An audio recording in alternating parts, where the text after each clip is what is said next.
I'm sorry, I couldn't hear you. Can you say that again? I said I texted you on your cell, but I didn't hear a response. Did you get it? I did not receive a text from you on my cell, no. Alright, Zach, are you guys ready to go? We're ready.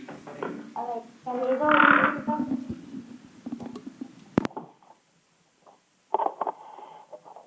Dr. Cordino, you're ready to go?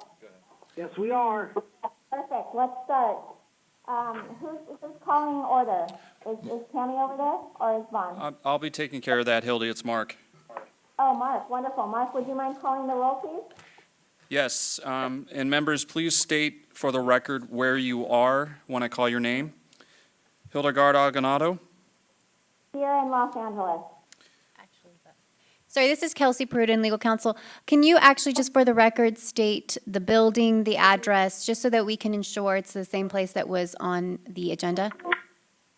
Chelsea, would you like us to do that in advance of the roll, or as each person responds to the roll call? It's up to you. I would just like it to be reflected in the record that you are at the place that we noticed. Okay. Okay, very good. I'll start again. Hildegard Agonado.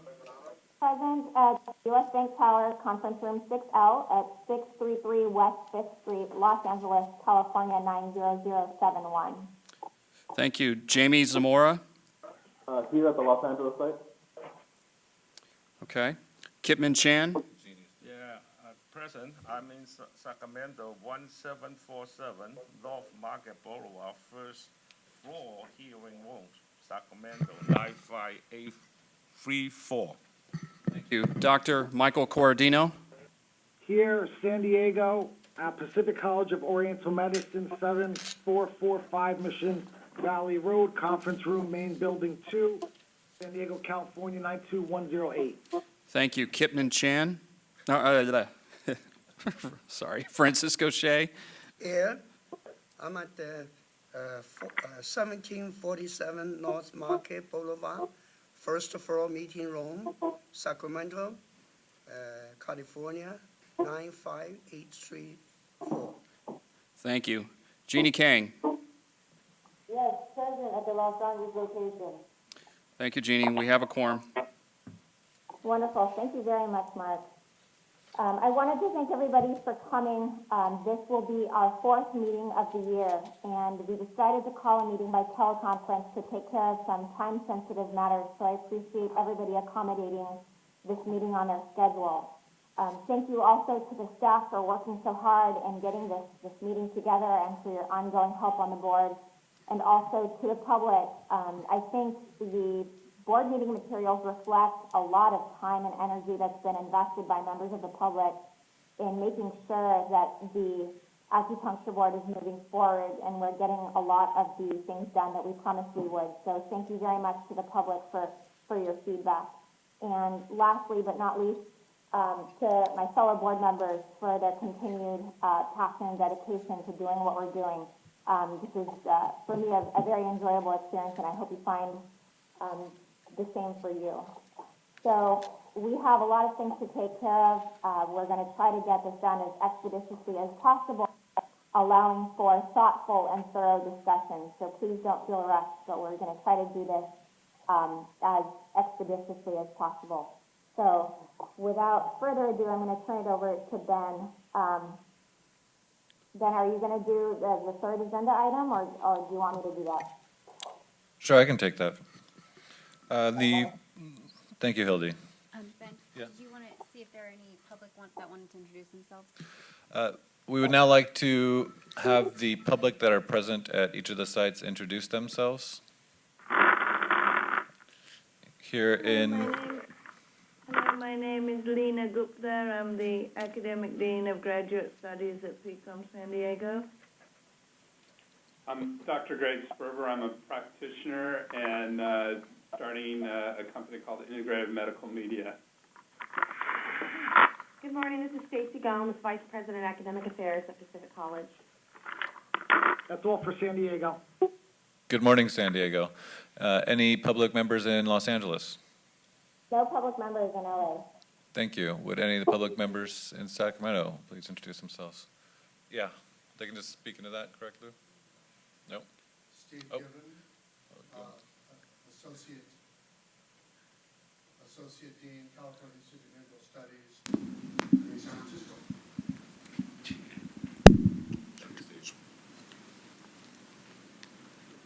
We have one more. Shelley Jones, Department of Consumer Affairs, Board and Bureau Relations Team. Morning, Shelley. Thank you, public. We will now go to item 3 on the agenda, the approval of the December 11th, 2015 board meeting minutes. Are there any corrections that any of the board members would like to address?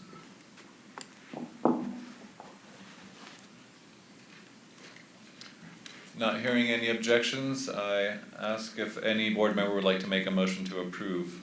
Then I just have one small comment. Please. Legal counsel should be singular, but aside from that typo, I don't see anything else. Can you repeat that, please? It says, legal counsel Legal counsel. in plural, Thank you. and board members absent should also be plural, it says two. Thank you. Thank you. Was the meeting supposed to be called at 9:10?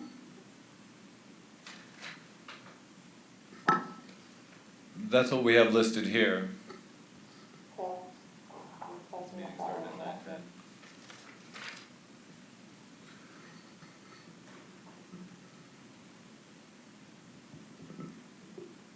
Any other comments or clarifications?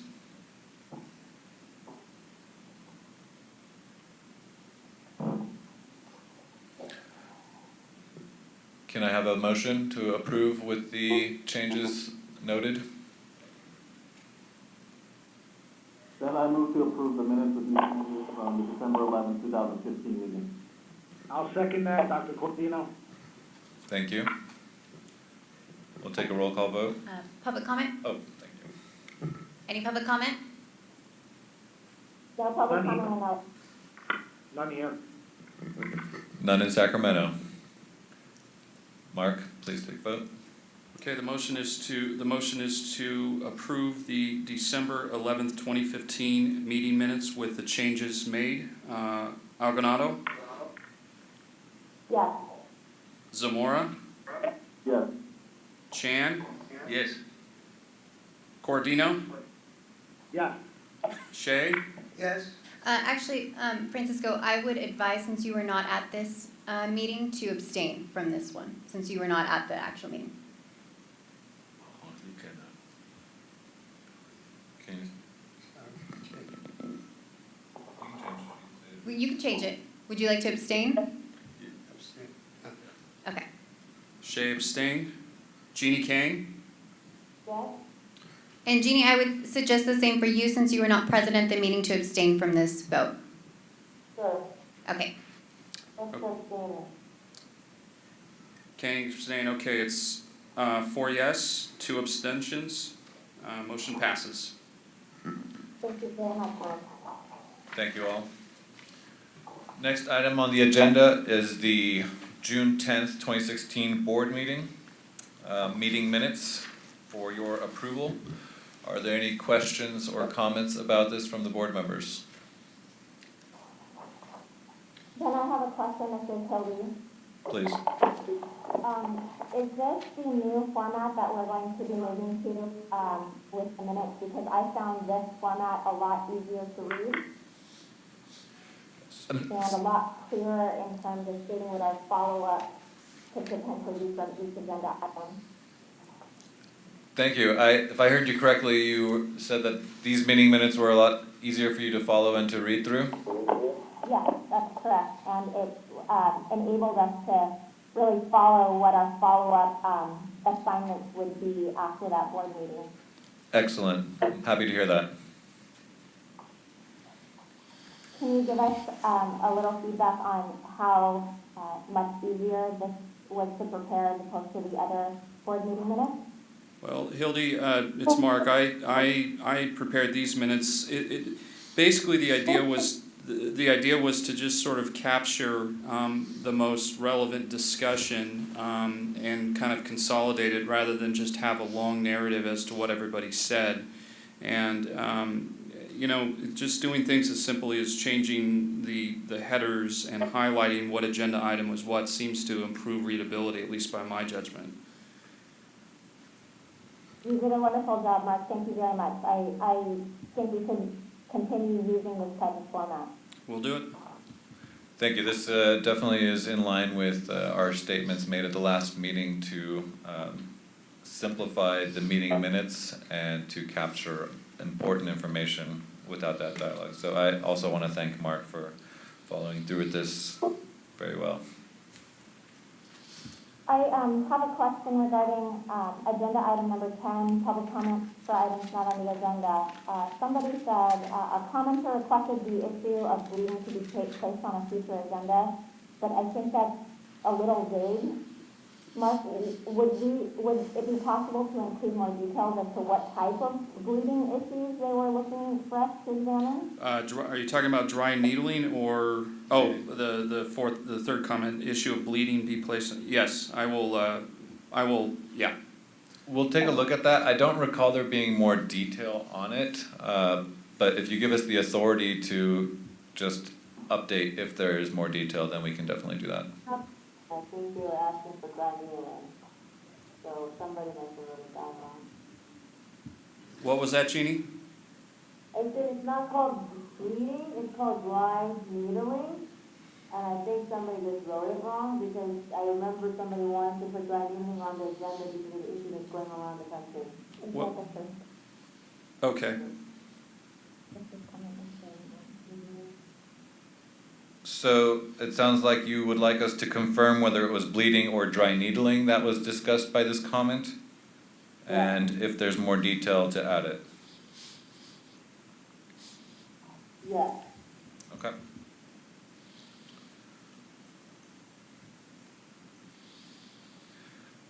Any other comments or observations? Clarifications?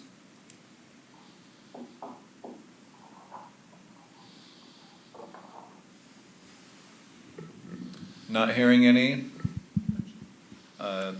I would like to hear a motion, please.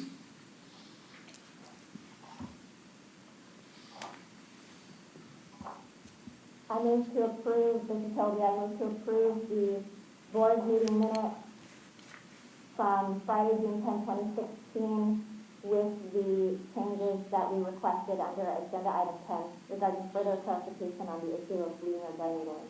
I second, Jamie. Thank you. We'll now open this up to public comment. Steve Given, CIS San Francisco. Corey Ward Cook, the hyphen should go between Ward and Cook. Several places it looks like the first name is being hyphenated with the middle, the first of the two last names. Thank you. Thank you, Dr. Given. Any other public comment at any teleconference sites? Not from San Diego, thank you.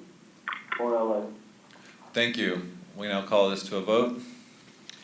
Okay, the motion is by Hildy to approve the minutes with the changes made here today to item number 10.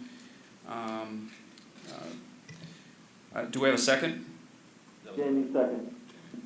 Zamora, thank you. Okay, calling the roll. Agonado? Do you want to One amend? second, I have a question for Kelsey. Yeah, do you want to amend your motion to add the Dr. Ward Cook changes? Yes, what's the proper procedure for doing that? Okay, Jamie, would you like to second that amended motion? Yes, I second. Okay. Okay, so the new, Hildy, the new motion is to approve with the changes to item number 10 and also the change to the Corey Ward Cook name. The motion is to approve the minutes. Algonado? Yes. Zamora? Yes. Chan? Yeah. Dr. Cordino? Yes. Francisco Shea? Yeah. Jeannie Kang? Motion passes 6-0. Thank you. Thank you, Mark. Thank you, members. Our next item on the agenda is the regulations pertaining to Senate Bill 1246. I will hand this over to our policy coordinator, Mark Johnson, to speak more towards it. Okay. We received some good feedback from the public during our 45-day comment period. And just by way of background, this implementation package, we began work on this in early 2016, earlier part of this year, and had received approval from legal to file the package. We did file the package with the public comment period beginning on April 22nd. It ended on June 6th with a public hearing held on the 6th. As I stated below, we received 3 letters regarding the proposed language during our 45-day period. And then we had 1 witness at the public hearing, which was held on June 6th.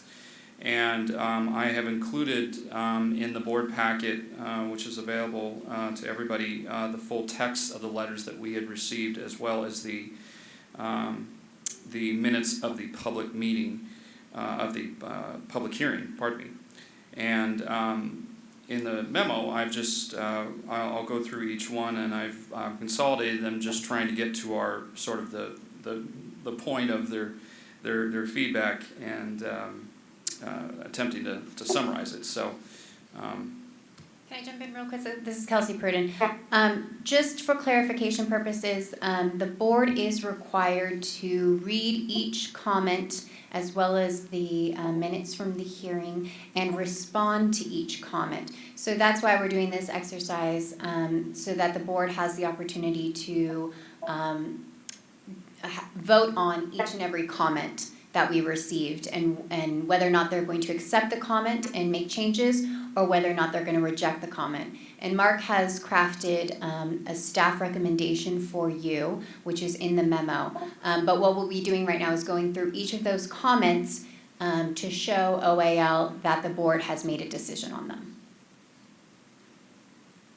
And those comments are listed in the handouts? Yes. And I take it that would be under the section, number 5? Yes, they're in Mark's memo to the board members. Mark's memo to the board members. Is it the written comments received? Yes. Okay, cool, excellent. I'm where you're at. Thank you. So the actual staff recommendations are in the first section of section 5.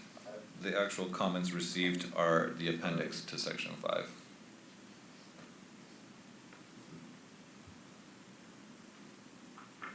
Okay. Yeah, gotcha. Gotcha. Thank you. Okay. Good, gotcha. LA, we buckled in. We ready to go? Yeah. Okay. As we go to the second page, I just we listed out we started listing out just sort of action items for the board, just things to consider. Obviously, as Kelsey mentioned, making sure to review and respond to all of the comments received at the hearing, and the written comments, and then we will the board will decide how they want to respond to each comment. And again, as Kelsey mentioned, I've written out a suggested response, which of course you can go with, or if you wish you can go in another direction. And then once we go through the comments, we will then review the revised proposed language, which will, if the board wishes to approve it as is or with any changes that they suggest, the language will be sent out to a 15-day public comment period, which we will be beginning tomorrow. It will be posted. It will be sent via email to all of our board, to all of our interested parties. It will be sent out via mail, and those 15 days we will accept comments to the revised language. And then if we receive comments during that 15-day period, we will bring it back to the board again for additional discussion and for additional response to the comments. And then once that's all done, we will file the package with Department of Consumer Affairs, the Director's Office, and ultimately OAL, to have in regulation. Our goal again is to have it in regulation by January 1st of 2017, and everybody I've spoke to believes that we can make this happen. So that's our focus. That's how we're going to go. Any questions so far? If you told me, that's great news, Mark. Thank you for putting a fire under this so that we can get it done by January 1st. Thank you. Okay, let's start with written comments received. Hildy, do you want me to read the text of each comment, or should I just sort of introduce it and the board can review the comment as written? What I know we want to get through this relatively quickly, but we certainly want to. What would you like to do? I'm inclined to ask you to read the whole thing. There are folks in the audience who may not be as privy to these materials as we have, given that we had the board meeting materials mailed to us. So I think it would be best to go through it individually. Okay. All right. Very good. Our first letter was received via the mail on April 27th. It was from Dr. Bob Damone, who is a doctor of acupuncture and oriental medicine. He is the dean of Southern California University of Health Sciences College of Eastern Medicine. Dr. Damone had commended our board for its very transparent preparations for SB 1246. His first concern was that the proposed verbiage as set out in page 2 of our board's initial statement of reasons was not fully loyal to the nuances of ACOM accreditation as expressed in SB 1246. Being quote, however, beginning January 1st, 2017 per BPC section 4927 is an approved educational and training program will be one that, among other things, is accredited by the Accreditation Commission for Acupuncture and Oriental Medicine, ACOM, approved by the Bureau of Private Post-Secondary Education, BPEE, and offers curriculum that includes at least 3,000 hours, of which 2,050 hours are didactic and laboratory training, and at least 950 hours are supervised clinical instruction, has submitted that curriculum to the board and has received approval of the curriculum. Dr. Damone points out, quote, that the language of SB 1246 states that an approved training program may either be accredited by ACOM, be in candidacy status with ACOM, or have submitted a letter of intent to pursue ACOM accreditation within 1 month of receiving board curriculum approval and become accredited within 3 years. So that's the first comment.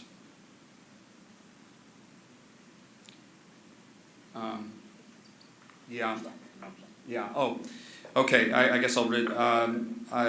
Staff proposes that we agree and accept this comment and amend, state in our final statement of reasons the correct language as set out in that in BPC section 4927.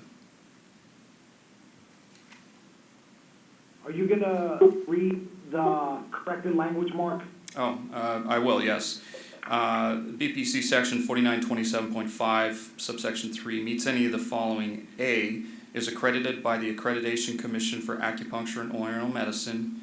B, has been granted candidacy status by the Accreditation Commission for Acupuncture and Oriental Medicine. C, has submitted a letter of intent to pursue accreditation to the Accreditation Commission for Acupuncture and Oriental Medicine within 30 days of receiving full institutional approval pursuant to paragraph 2, and is granted candidacy status within 3 years of the date that letter was submitted.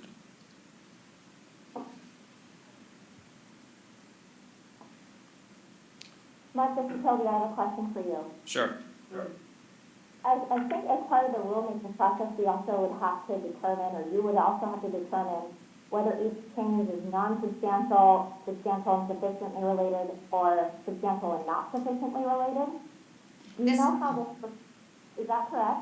Yes, Sylvia, this is Kelsey, that's correct. So this first change doesn't actually alter the proposed language. What it is the board is required to file an initial statement of reasons, and that just lets the public know it's just a document, it's not law, it's just a document that explains sort of in layman's terms what the board is proposing to do, what the problems that the board is trying to address, how this proposed language is going to fix those problems as the board sees it, anticipated benefits from the rulemaking process in having this proposed language in regulation. So for this particular change, it doesn't actually affect the language. What will happen is that there's also a final statement of reasons that is required by the APA for rulemaking processes. And what will happen is that basically the summary that was in the initial statement of reasons left out a few things. So the final statement of reasons, when we file that, will have all this added information in it to clarify. But it's not actually a substantive change because it doesn't affect the proposed language. And I can go ahead and address for any of them whether or not it is a substantive change or non-substantive change. For all of these that staff has recommended, it is a non-substantive change because there is a significant tie to the original language as it was proposed. But you are correct that if we had changed, if any text is changed and it's a substantive change, it requires a 45-day public notice rather than a 15-day public notice. But for all of the changes that have been proposed by staff, those are all non-substantive changes. Okay, Kelsey, this is Toby again. So if I'm understanding you correctly, the regulations the language of the regulations is not what we are attempting to change. It's just the language on the statement of reasons. And because it's just a statement of reasons, we don't need to determine at this point whether it's substantial and sufficiently or insufficiently related. That is correct. Okay. There is changes to the language that we will go over, and we can address that then. But for this particular one, it doesn't actually affect the proposed text of the regulation. And then Kelsey, this may lead into the question, and this is where I'm still trying to deal with the legislative process and the rulemaking process. So does this change reflect the intent of the legislation? I mean, was the legislation left vague for us to interpret it this way? No, I think so. The initial statement of reasons, the comment was made on that document, and that's just basically a summary. And so what this comment is pointing out is that the summary left out this portion about ACOM accreditation and that there are alternatives to just getting ACOM accreditation, that there is, you can send a letter with intent to pursue accreditation, as well as and I think that's the only one. The candidacy, yeah, the candidate status. So those two portions of the statute were just left out in the summary, and so it will be addressed in the final statement of reasons. But it mirrors the language. Excuse me, it mirrors the language of the actual statute, so it is in line with the legislative intent. I don't think that they gave us any room there.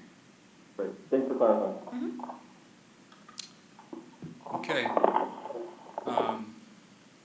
Should we, okay. Okay, so there are two, sort of a housekeeping. There are two ways to go about doing this. This is Kelsey again. The board can vote on every single comment. So we've broken the comments down into sort of smaller subsections. The board can vote on every comment and subsection of the comment, or the board can at the end entertain a motion for a comprehensive vote as to all of the changes discussed. Hildy, how would you like to proceed with that? That's a great question, Kelsey. I think that because all of these are intertwined and something may trigger our memory as to something we discussed earlier, I'm in more favor of a global motion adopting all of the changes that we would discuss piecemeal as opposed to going through each proposed response and voting after each proposed response. Okay, that works. Okay, so Hildy, we will take a global vote on all of the, okay. The changes that we recommend, and perhaps if before we do that global vote, we could identify the changes that we recommend. So Mark, I hope you're taking very good notes. Doing my best. Wonderful, thank you. Okay, so discussion on the first response?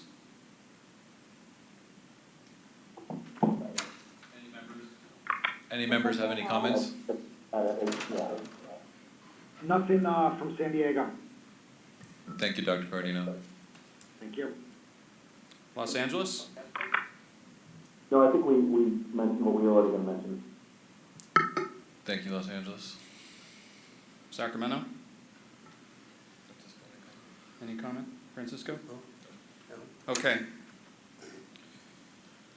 All right.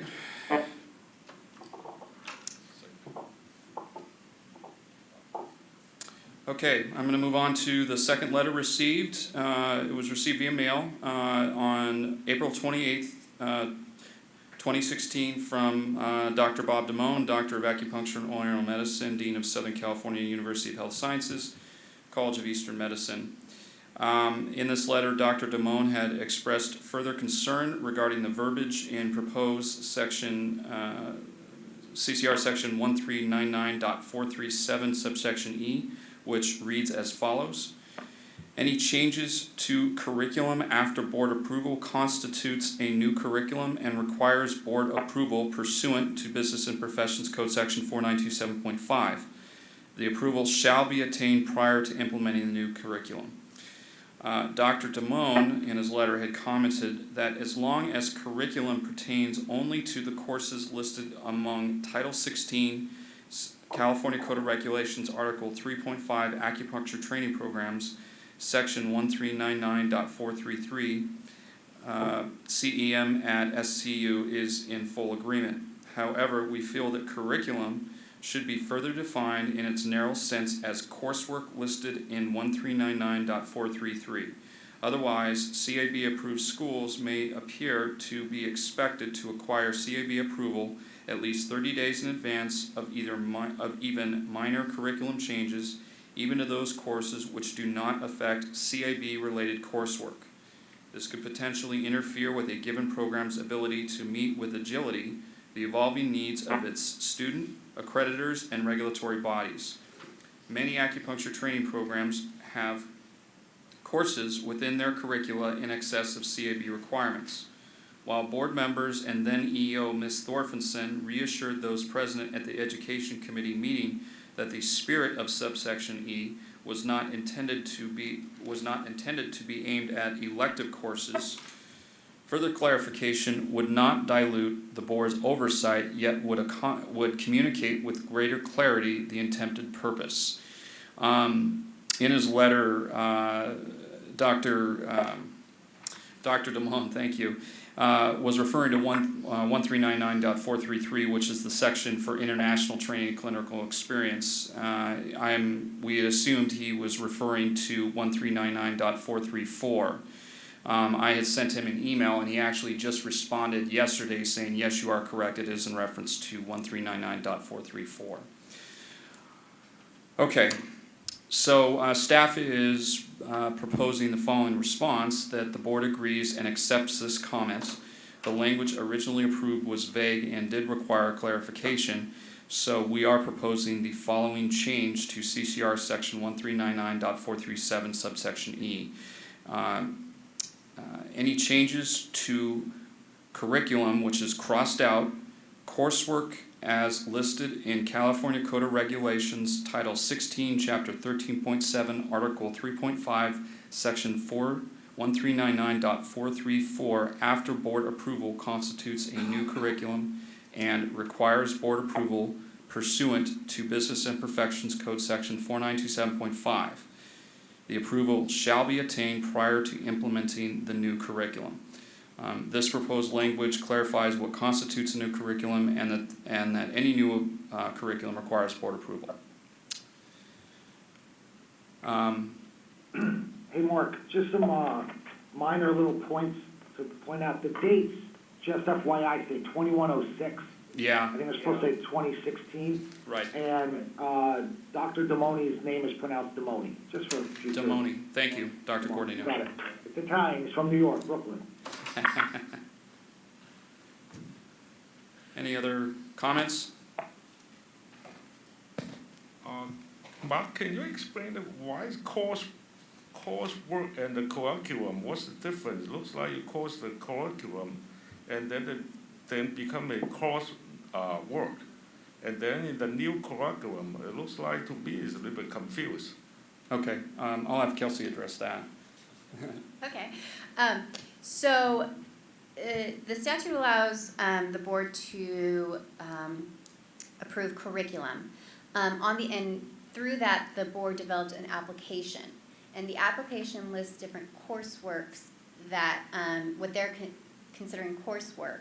And that is it also listed in terms of the curriculum, and it's fitting into the curriculum is the coursework that the clinical practice, the practice management, the public health, the case management, the acupuncture and oriental medicine treatment, and the acupuncture and oriental medicine principles and theories.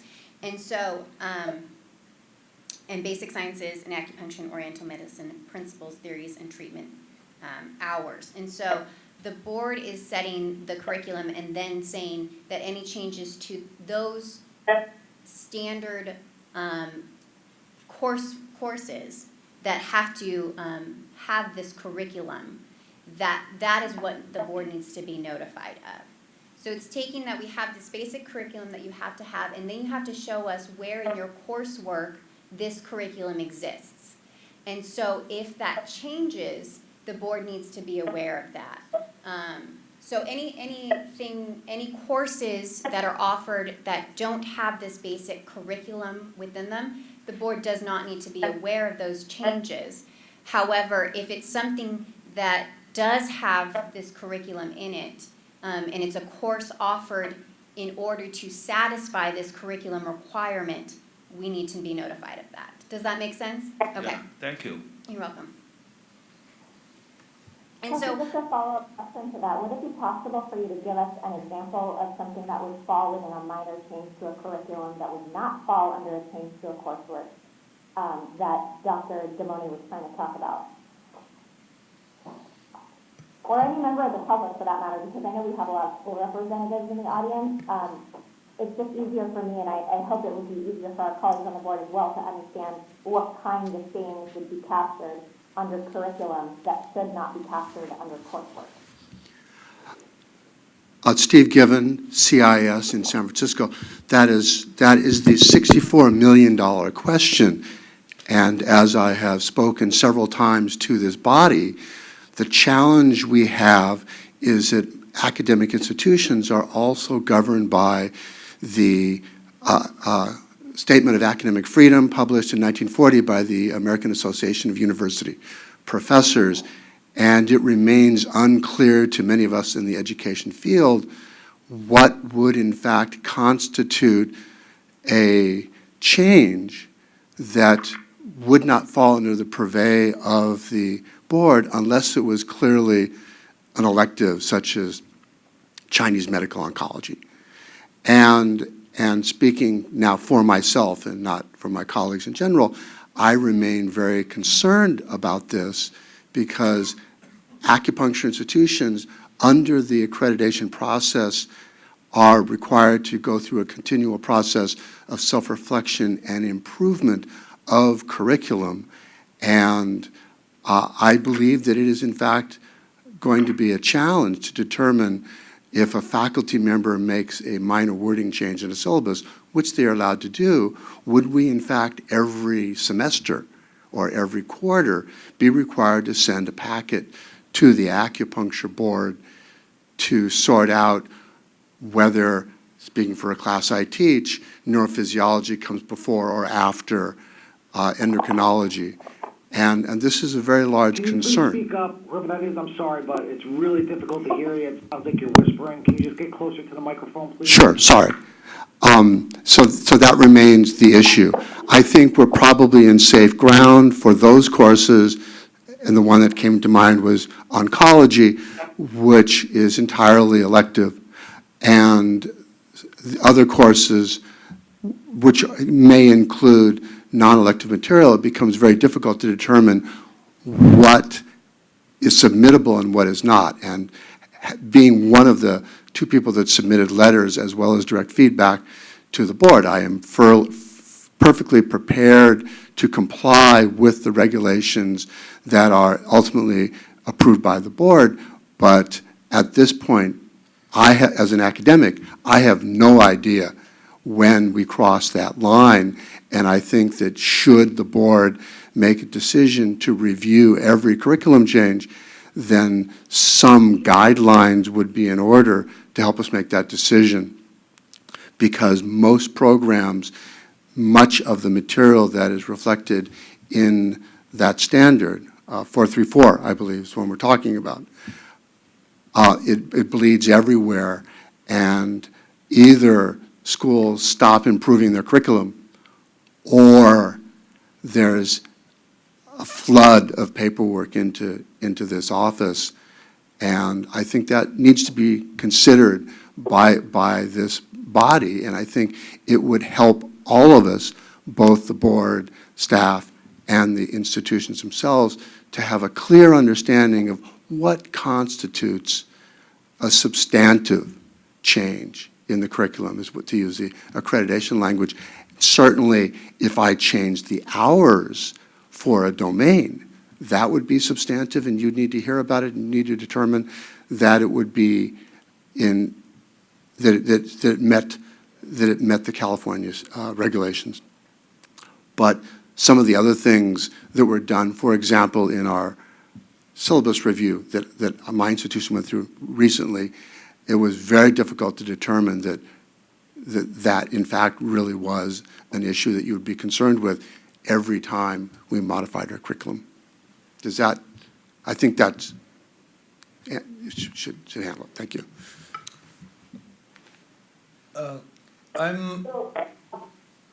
May I address this question, or Hildy, did you want to say something? Jeannie wanted to say something. Go ahead. Was that Steve Given? Yes, that was Dr. Given. Okay. So can I ask a question to Steve? Please, Steve, there's a question for you. Dr. Given, excuse me. You just said that you, your staff and your school went through the syllabus adjustment recently. Is that correct? I apologize, I didn't hear the question. So I thought I heard you say that just recently you went over the syllabus adjustment at your school. Is that correct? So, as many of you know, the California Institute of Integral Studies and the American College of Traditional Chinese Medicine, both in San Francisco, merged. And it was the decision of the board at that time that even though ACTCM had been in business and California approved for over 30 years, that we would be required to submit a full new school application. And so we, in fact, did submit a new school application in compliance with CAB request, and were site visited twice. And in that process, the staff picked through every syllabus we had. So yes, we did go through an extensive syllabus review. Okay, got it. Then let me have you ask the question, and I'm going to come back to it.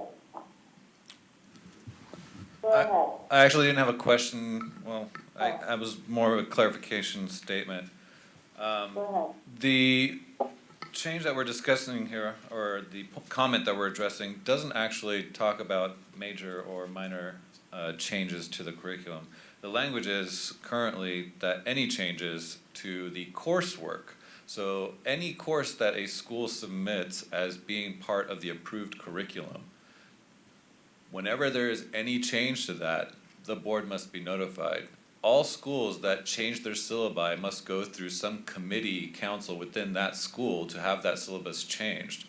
If it's just a matter of removing the letter or the word the or of, then I'm not sure how the school deals with it. But any major change to a syllabi requires a committee approval. There's a very official pathway through the school for it.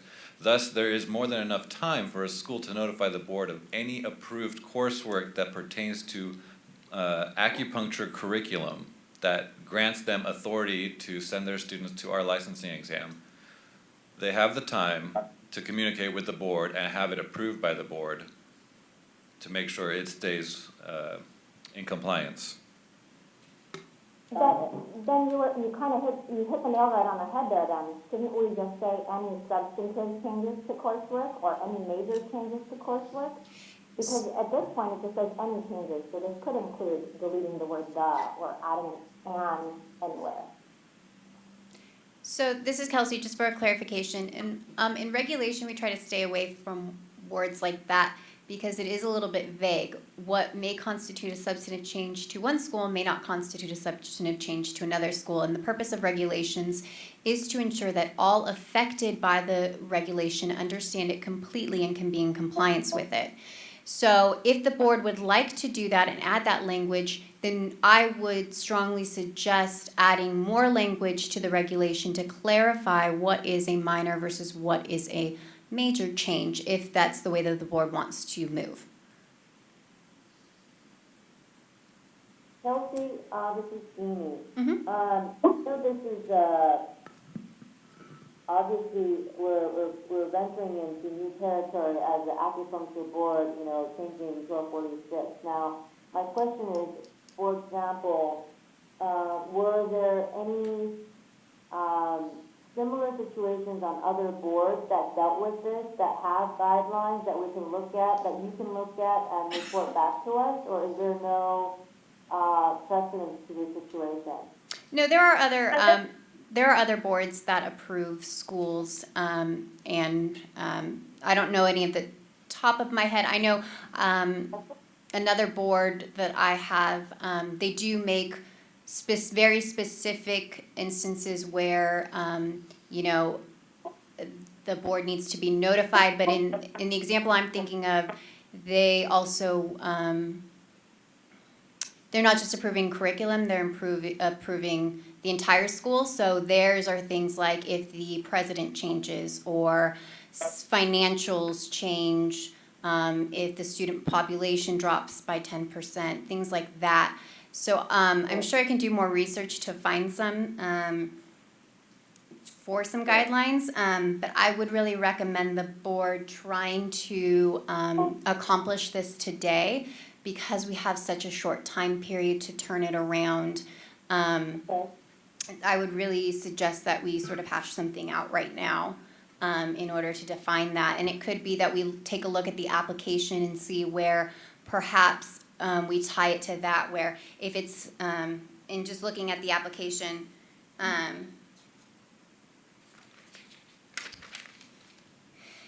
if it's a change to any of the requirements, if it's a change, like if, I don't know a lot about these things, so I'm just throwing things out, don't judge me.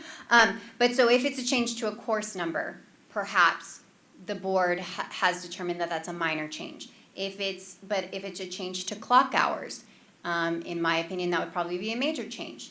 If it's a course unit change, I don't know enough to know if that's a minor or major change. But I would suggest taking a look at what the board is requiring in their application to see if there are instances where the board feels that it is a minor change rather than a major change, and perhaps we can define it that way. So I'm just going to ask the question then. The reason why we have to get this done is because we need this done by January 1st? Is that what someone said earlier? Yes, so we need it to be in actually regulation by law in January 1st, and that means that we need to file it with OAL October, right? Yeah. By October. And so any changes that we make are going to have to go out for another public comment period, and then the board will have to receive those comments and vote on that if they get any comments. So we want to make sure that we do have enough time to file the final rulemaking. If the board wants Okay. more time, we can definitely do that. But we will be very stretched for time, and that will probably require another special meeting to be held before October. Okay.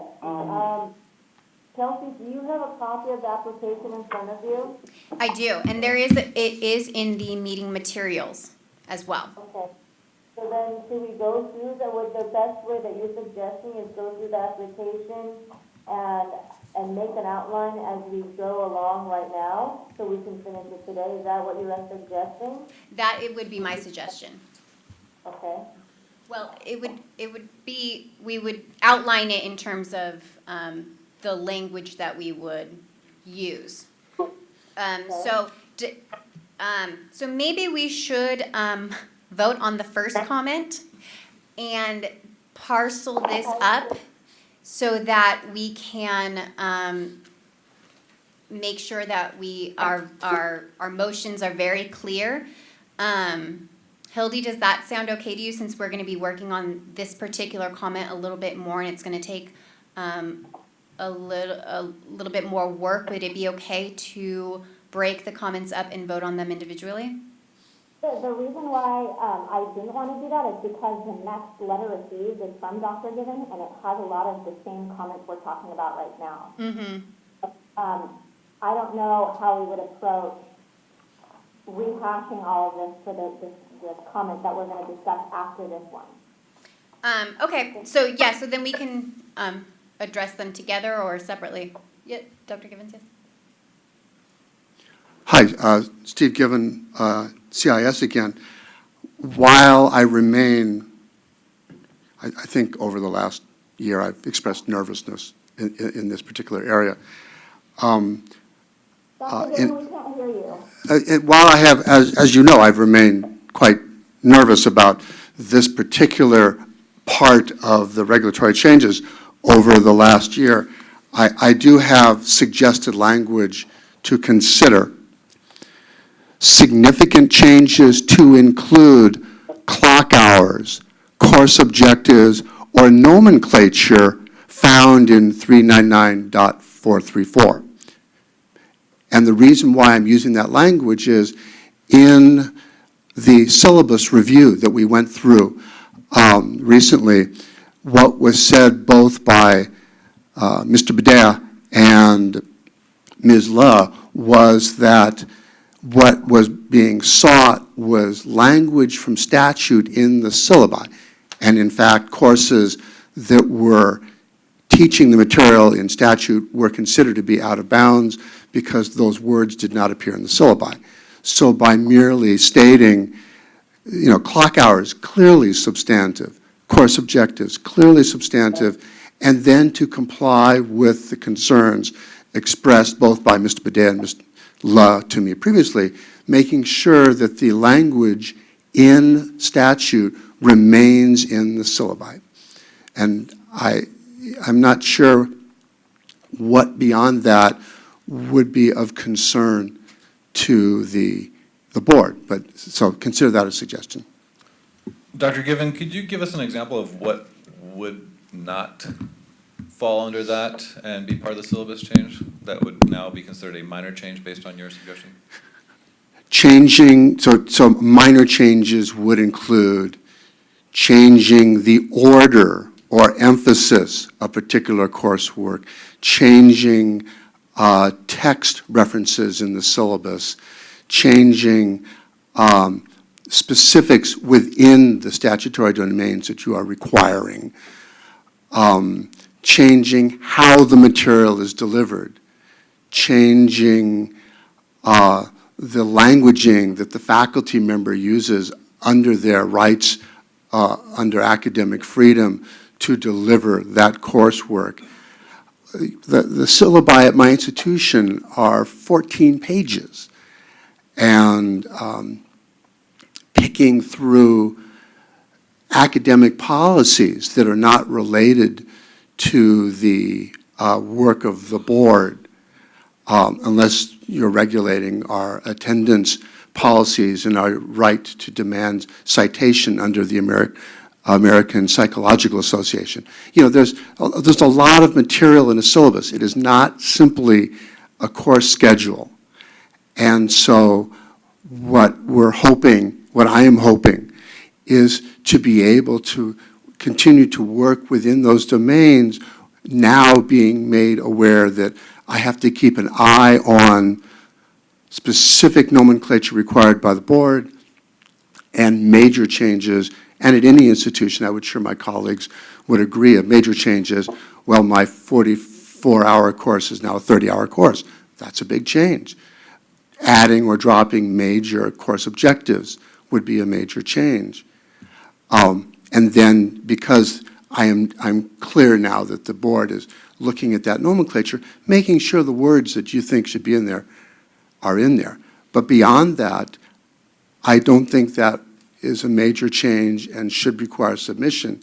And those changes happen all the time. Okay. Does that help? That does help. And to follow up with that, any of those minor changes that you just mentioned, would that trigger a review by a committee at the school for approval now as an official syllabus? Or does the instructor have the liberty to change that syllabus in those minor change ways? The faculty member has essentially a faculty member, so I am a faculty member, and I teach, and I am provided a template for a syllabus, so I'm required to meet policy and procedure requirements of the institution, so those are changed by somebody other than the individual faculty member, a committee. I can't change the course objectives because that's how we make sure all objectives are met in the program. But within the domain of the curriculum that I am charged to teach, I can change liberally by reordering, changing emphasis, changing textbooks, changing particular exercises that are done. And so within the domain itself, yes, I have essentially very, very broad, if not unlimited liberty to, so long as I can document and demonstrate to the institution, to my superior, that I am successfully teaching the material required by the institution to my students, then yes, I can do it any way I want. And those all would have to be reflected in the syllabus. So you can have 2 or 3 sections of the same course, and depending on how the institution runs it, they'd be very different syllabi. And when does that review of your documentation of continuing to uphold the institution's requirements in the syllabus happen? Is that after the fact, like maybe in the middle of the semester, the committee or your some body within your organization then says, we'd like to review your syllabus, Dr. Given, knows there's some changes? Or does that have to be approved before the course goes into instruction? So again, to answer your question, I can't treat a syllabus as one thing. I am required to follow all the policies and procedures of the institution as defined in the catalog and the syllabus. So they don't check unless a student runs afoul of a policy, and then they'll ask if I'm applying those policies to all students. They're going to hand me the syllabus with the objectives in it, so I know what the objectives are when I teach physiology or I teach a research class. But they don't routinely go and follow up with every faculty member and say, this quarter for this class that I've taught for 20 years, am I doing it right? So it's not routinely an issue. And the way academic institutions follow that is that they assess outcomes. They measure student learning. They measure student success. They determine globally what's going on. And if the pathophysiology professor says, well, you know, they don't know these basic ideas, then they would come back to me and they would look at my syllabus and meet with me and say, are you in fact teaching the material that is needed because physiology is a preparation for pathophysiology? But no, on a routine basis, they don't come back and inspect my syllabus and inspect my course and inspect my domain in Canvas to make sure I'm doing exactly what they thought I was doing. Again, under academic freedom, I have broad liberty how I teach the material so long as I'm meeting my objectives and my students continue to be successful.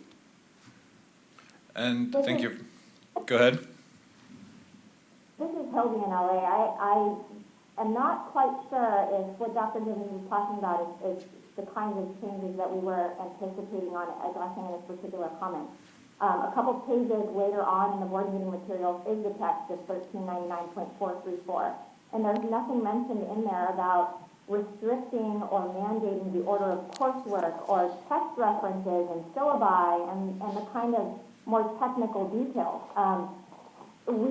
I at least have the understanding that every school has a different type of syllabi, and the school should not be restricted as to how detailed they want to be, and certainly we don't want to conflict with any of the schools on policies and procedures. And I think that if the understanding here is that any changes to coursework that would bring it out of compliance with CCR section 1399.434 is what we're going for, and not the more micro level changes that Dr. Givens is talking about, then I don't see what the concern is.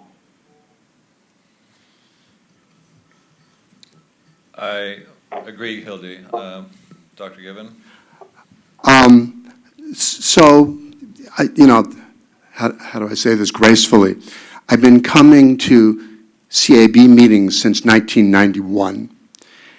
And what I've learned over the years is that we all benefit from clarity. And as an academic institution, as one of 6 academic institutions that were CAB approved that I've been associated with over the years, sometimes that clarity, at least from the point of view of the institution, isn't there.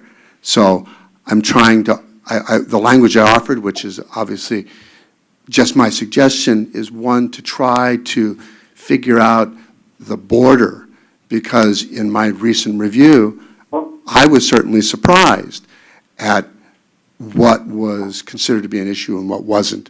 So however this is done, this is fine, but so long as CAB is going to do post-school approval reviews of syllabi, then it would help me and my institution and my colleagues to know what constitutes the point at which all the syllabi have to be turned back in to CAB.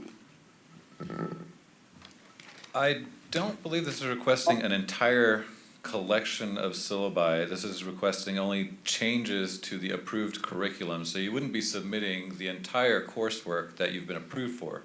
A school would be, an approved training program would be submitting purely and simply the syllabi for courses that are changing in any way. And when we've been reviewing schools, their programs each have a binder, if not several, of approved syllabi. So there is some collection, and if there's some change to that, and these binders are dated per term. So if there's any change to that, this is to be forwarded to the board. I think there's a challenge in letting the schools, or even explaining further what constitutes a major change, because some training programs may not interpret it the same way. Like maybe there's no change in curriculum hours because the course stays the same, but there's less hours being devoted to Jingui or any of the other curriculum requirements. So we really want to be careful, I think, defining it further. That's my point. Any? And Ben, I'd like to echo that, considering, I mean, we are dealing with the issue, I mean, I'll put it plain and simply, it's public safety versus convenience, and the public on the side of public safety. And if there are any changes, and it sounds like, Ben, based on your comment, that it's not very difficult for the schools to provide this change, correct? Or provide the information if there is a change. Provide it, right? No, it's fine. That is how I understand it. Okay. Is there some clarity in the language, perhaps, to the proposed language that can say any changes to the coursework terms referenced in section 1399.434? Because I agree with Dr. Given in the sense that clarity is always better, but it should be clarity on the terms in 434, not just as like a broad blanket statement. We're only looking for changes that affect 434, the changes in the coursework that bring it out of compliance with 434. Is that right? Correct.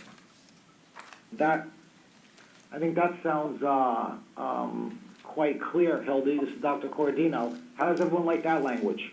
Changes to the coursework that changes the compliance, or something of that manner. I mean, I think that what Dr. Stevens is saying is accurate, that we should definitely be clear, and I think if there are minor and major differences in the changes that define minor and major, they should be explained. But to maybe, as opposed to putting a definition with each bullet point having to define a major change and then a minor change, all these bullet points, what if we just simply put any changes to the coursework that would change the compliance, or that may threaten the compliance, or that may question the compliance, should be approved by the board?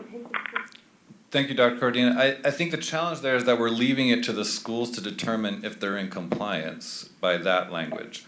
And so by requiring, as Jamu was saying, for public protection, any change, I mean, perhaps we can isolate it so that it doesn't sound like we're asking for every single syllabus if there's one change to one course. If that is the confusion that the training programs are having, I think that's easily solved without having to elaborate what constitutes a major or minor change that would require such a submission. This is Kelsey. I think that we need to have a little clarity too, and actually in 1399434. So I would suggest for the beginning of that language, it says to be approved by the board, an acupuncture and oriental medicine educational and training curriculum shall consist of at least 2,050 hours of didactic and laboratory training and at least 950 hours of supervised clinical instruction. The curriculum shall include the following criteria. And I think perhaps if we change that word to coursework, that then ties it back to 437, and then anything listed under there, because that's what the board cares about. They care about those 2,050 hours, and they care about the 950 hours, and this curriculum that's listed in 434. And the subcategories. Right. Right. But that says that curriculum equals, this curriculum that we've listed is the coursework, and that coursework, when we talk about it in 437, any changes to that is what we're looking for. So I think changing criteria to coursework may clarify a little bit more. Or coursework that contains the following criteria. Yeah, or coursework that contains the following criteria. Covers. And maybe if we put something that, any of the changes to the coursework that may jeopardize students from sitting for the CALI exam.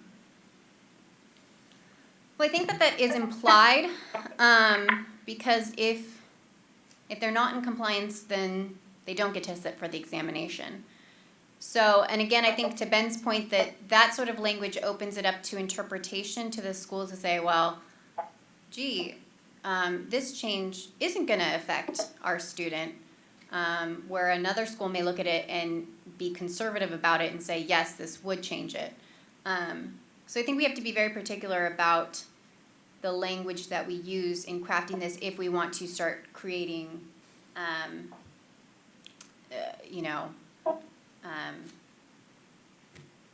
carving out exceptions, I guess. Kelsey, this is Hildy in LA. I'm also concerned that if we do the proposed board response and change the word curriculum to coursework, and you mentioned this earlier, then we would have to change the word curriculum to coursework in 434, but that's only in the body. The title would still say curriculum, and I'm sure curriculum is referenced elsewhere. I mean, the page before that, which is 1399.433, says practice management, the curriculum and practice management. I mean, at what point do we change all curriculums now to all coursework? Right. So we don't want to change curriculum to coursework all around, because the statutory authority we have is to approve curriculum. So what we're saying is that we're approving curriculum by looking at the courses offered and approving those courses to say those courses offer the required curriculum. So they're not going to be used interchangeably, but I think that you do have a point that we just need to make it abundantly clear that that's what we're doing, that we're approving curriculum based on the courses that you offer, to say that you are meeting these clock hours and you are offering this curriculum through the courses. Does that make sense, Hildy? It does, and it almost seems like through this discussion that we can't really get any clearer than the proposed board response, because as long as it refers to curriculum or coursework referenced in 434, and 434 does not make any provisions for the order of coursework, the course number, etc., that constitutes new curriculum requirements for board approval. We really can't get more specific than that. Yeah, I would agree. And also, just looking at the application doesn't require any of that as well. So the order that you put it in, or exercises or textbook, with the exception that there is text required for the clean needle techniques, that sort of stuff isn't captured in this regulation. So. And the application is also a part of the regulation, so. I have a question for you, given that I think you've seen more syllabi than anybody else on the board and its staff. Are there any other schools that potentially face this kind of issue that Dr. Given is talking about? I mean, it sounds like his particular school has very extensive syllabi, but is this problem likely to come up in our review? In terms of a school voicing challenges to submitting syllabi when there's a change in that course syllabi? Right. I think. I have, Yes, Dr. go ahead, Cordino? I would say I have Dr. Gomes here, who's the VP of PCOM, so I'm sure she can respond to that, but it's really difficult to hear who's just talking and what they just said exactly. Who was that? That was Hildy. That was me, Hildy's Dr. Cordino. I'm sorry, what was that exactly about the schools feeling any pressure for submitting these changes? Is that what you asked? Yeah, to a certain extent. I think my question was poorly phrased, but it sounds like Dr. Givens' particular school has very elaborate syllabi, and I'm wondering if every school has syllabi that detailed. And even if it is, I don't even know if it would matter if 434 is only speaking to particular details within the syllabi and not the syllabi as a whole.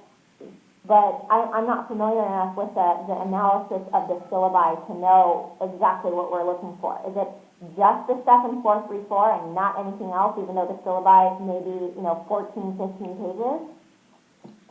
Correct. So we are only looking at the syllabi that a training program lists on, that would be listing it on the application. So anything outside of that the school requires of their students to graduate, we don't look at outside of the student completing the program there.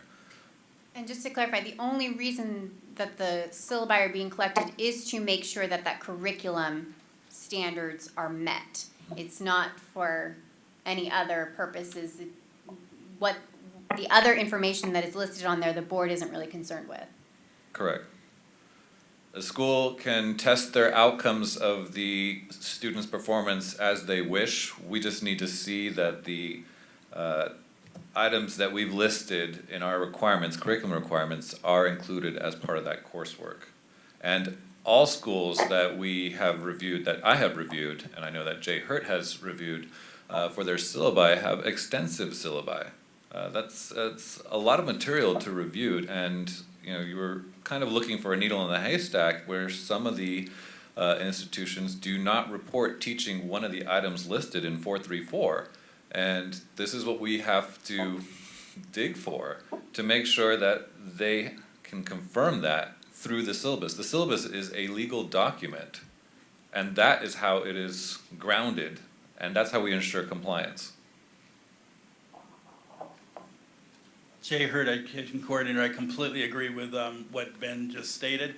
And from looking at a number of different syllabi, they vary drastically from institution. And actually, the syllabi gives an organizational profile, because those documents will be well prepared. They'll be, noting that we want what we want on 434, and they go into other extensive stuff way beyond our concerns. And so, when you're evaluating a curriculum like that, you feel really comfortable. If everything is missing and it's jumbled and not well presented, then that's another problem. So those are the kind of things that we are working on, and hopefully in the future we're going to be able to get sort of a more standardized guideline for the way schools present so that they know.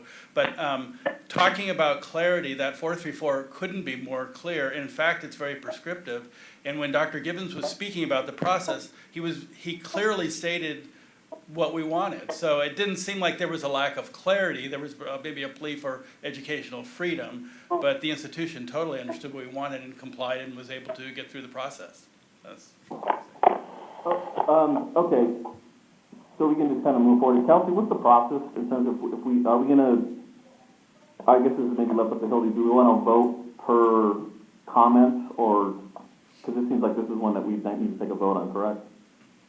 So we need to vote on all of them, but I think what we had discussed and decided that because there are comments later on in the document that are very similar to this, that maybe we just wait till the end and kind of go through everything one more time and then vote. Chelsea? Yes. Here's my concern. I'm not concerned about, for example, APTCM. Because they're a bigger school, they're well-staffed, and they abide by a lot of I think all the guidelines and regulations. My concern in our language here are for the schools that are smaller, that, last year we voted on compliance issues for smaller schools. I think the bigger schools know how to do this, and I understand, educational freedom language, but I'm not so much concerned with their curriculum or their syllabus. I'm more concerned about the smaller schools that are kind of on the verge of passing our standard and making sure that we are protecting the public at that level. So whatever language we have to secure today or another day, I think we have to make sure that the smaller schools that have been on kind of the probation list, that their syllabus, their requirements, their curriculum are met to our standards. And I don't want any slippage at that level. I'm not worried about the big schools. You know what I'm saying? Mm-hmm. Because I think we're here to protect the public with the minority schools that are trying to meet standards. And we had a lot of schools last year and a half where we were approving it, and I had very deep concerns because I wasn't sure how much they were meeting it, how much it was just written on paper, and how much they were really following through on that curriculum. Because I hear a lot of the complaints with the students. So whatever language that we have to secure today is to protect the public with the schools that, haven't met all our curriculum standards before. So whatever language to come up with, I think that's where we have to focus on, if you understand what I'm saying. Okay. Right, and I'd actually like to echo what Jeannie had mentioned, considering we don't have any leeway, we don't have a school dictating their own standards, and so I think I would actually agree with Ben and Jay that the language that we have, I think ultimately it's public safety, and I don't have any problem with the way the language is written out because ultimately it catches all of that. And based on what Ben has talked about, it sounds like what we're asking for isn't that much. So I have no problem with the way the language is now. And also, this is our first time going through this process. 1246 is historical, and I understand there's nervousness of, lack of clarity from the schools because of the historical, experiences that they might have had with previous boards. But I think we can all say that in the last couple of years, the board has been very transparent, have done it, dotted their dots and crossed their Ts. And so although there might be some fear or nervousness moving forward with the language and process, I think we have to just move forward. And if there's something that comes up in the future, can we, and we shall revisit it. But right now, I think it's important that, we address what we just said, as far as what I said and what Jamie said. And I heard what, the two of you had said as well. You were able to hear everything, okay?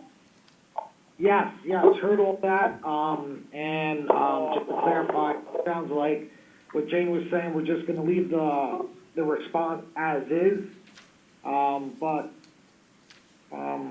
I don't know if I agree with that right now, but, we could take a vote, but yeah, I think that's what everyone's basically, what I just heard from LA was that, it sounds like you guys are happy with the board's response, the verbiage of this.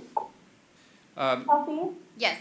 It's healthy. It sounds like, it would be best for us to go through each one and vote after each one.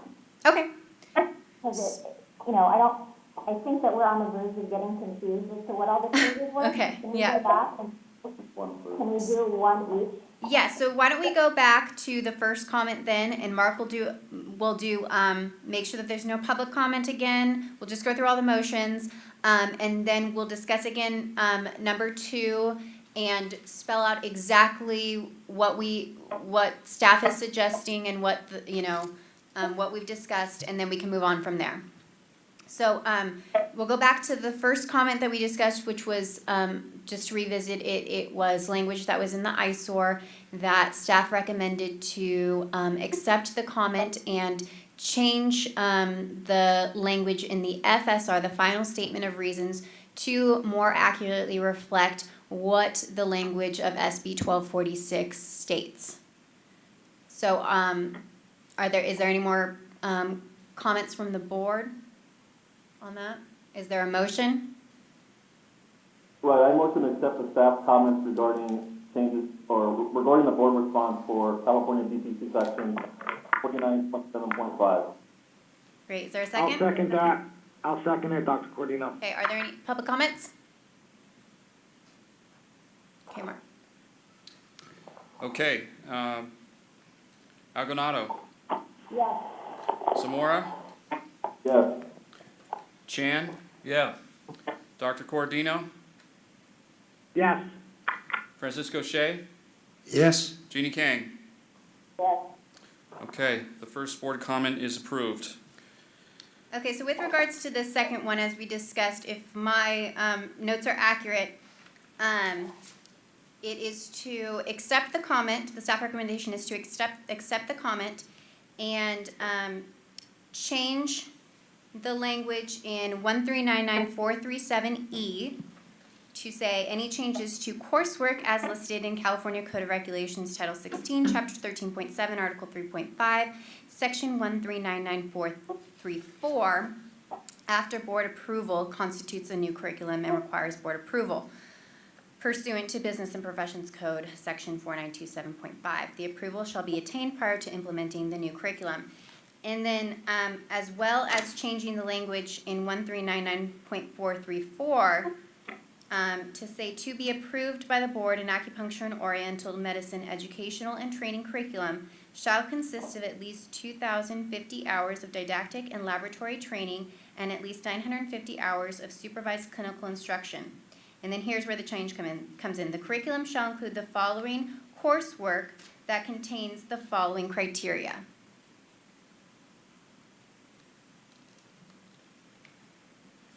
Does that accurately capture what we've discussed?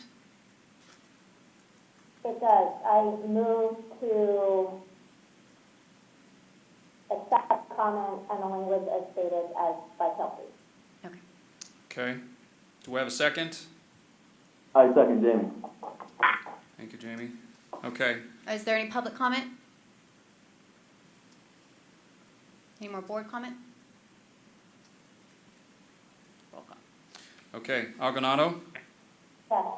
Zamora, Yes. Chan, Yes. Dr. Cordino, Yes. Francisco Shea, Yes. Jeannie Kang, Yes. 6-0, comments agreed to with changes as specified. Okay.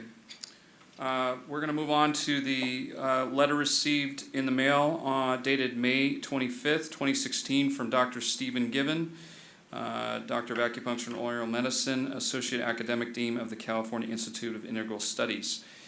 Dr. Given's comment letter had 3 distinct comments, and I'll start with the first one. Similar to Dr. Damone's letter as outlined above, Dr. Given expressed concern regarding the status of an institution with ACAOM as set out on page 2 of the eyesore, which states, "It is not likely that an institution in California will begin the accreditation process after SB 1246 is signed into law will be fully accredited by January 1st, 2017. The language of SB 1246, subsection C, is accredited or of granted candidacy status by the Accreditation Commission for Acupuncture and Oriental Medicine, or has submitted a letter of intent to pursue accreditation with that commission as specified. Institutions that have achieved candidacy with ACOM by January 1st, 2017 should be considered in compliance with CAB regulations on that date." Staff is proposing the following response: that we agree and accept the comment that the final statement of reasons will reflect the corrected language as set out in California BPC section 4927, which states as follows. Subsection 3 meets any of the following. A, is accredited by the Accreditation Commission for Acupuncture and Oriental Medicine. B, has been granted candidacy status by the Accreditation Commission for Acupuncture and Oriental Medicine. C, has submitted a letter of intent to pursue accreditation to the Accreditation Commission for Acupuncture and Oriental Medicine within 30 days of receiving full institutional approval pursuant to paragraph 2, and is granted candidacy status within 3 years that the letter was submitted.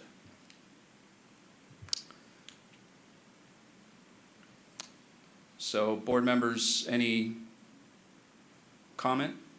This is Cordino, to be clear, this is the exact verbiage we just went over the first one, correct? Correct. That is correct. Correct.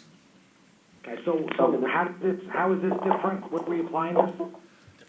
It's not different. Dr. Gibbons' letter is just sort of pointing out the same thing that Dr. Damone pointed out, was that we did not include the full text of the statute in our initial statement of reasons. What we're proposing to do, staff is proposing to do, is just simply to include the full text of the statute in our final statement of reasons. And Dr. Cordino, just to follow up with that, the reason we have to take this comment is because we have to address each comment in the regulatory process. So it does sound the same. Yeah, I got that. Okay. Yeah, I know, thank you. I know, I just was relying that to a public member to hear that. Yes, everything that we receive, we have to, by legal means, go over it. Yes, I understand the comment. Thank you. Chelsea, this is Hildy. Would the proper motion then be to accept the comment but to make no further changes that we haven't already authorized under this issue? The proper motion would just be to accept the comment and to make the changes in the final statement of reasons, because the APA requires that the record that we submit to the Office of Administrative Law show what the board has decided in terms of every single comment, and then how they are going to what changes they are going to make as a result if they choose to accept the comment. So because the staff recommendation on this is to accept the comment, I think that the proper motion would be to accept staff's recommendation and to make the change in the final statement of reasons. Okay, wonderful. Okay, therefore, I move to motion that we accept the suggested comments made by staff for California BPC in 4927.5. Thank you. Jamie, any second? This is Hildy, I'll second. Who wants it? You can take it. All right. Hildy, you second? I second. Fantastic. Here's the vote. Public Public comment? comment? Oh, sorry. Any public comment? Nope. Okay. Here's our vote. Algonato, Yes. Zamora, Yes. Chan, Yeah. Cordino, Yes. Francisco Shea, Yes. Jeannie Kang. Yes. 6-0, motion passes.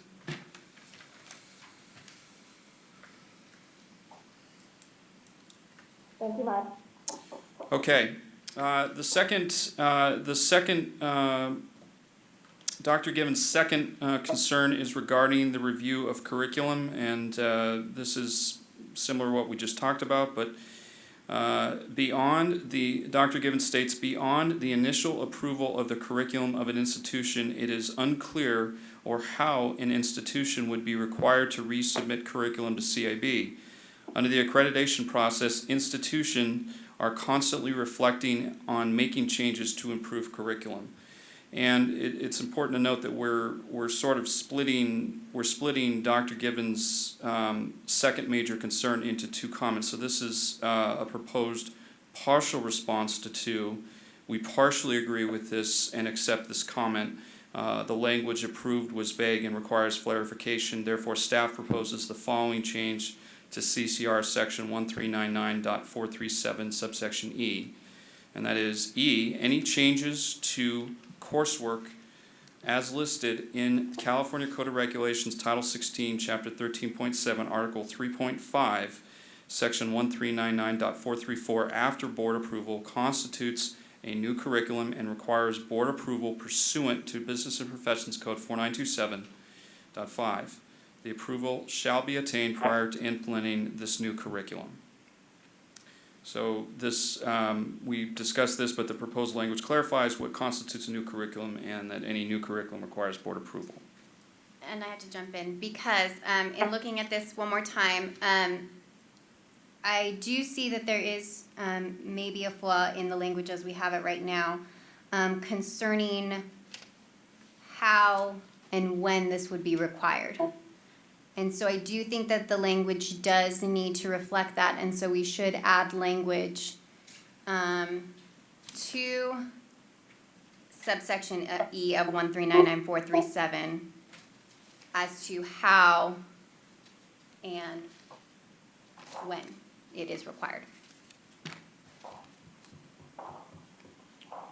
So one suggestion would be that it would be on the same application as initial curriculum, could be the way that we require it, and then just a matter of how many days from when the change is made or something along those lines. Ben, do you have any comments to this? Thank you. I agree with Kelsey. We can note that they can list, they can send us a description of the change. They can list if there's any in the application if there's any change. And also, the last sentence on section E of 437 does say the approval shall be attained prior to implementing the new curriculum. So the board currently has 30 days to review a curriculum as established by SB 1246. So if they are looking, if a training program is looking to have that instituted, they would want to send it to us at least 30 days before they're looking to have that instituted. I don't know, do we require further clarification on the timing at that point? No, I think that makes sense because unless you wanted to make it very specific 30 days to,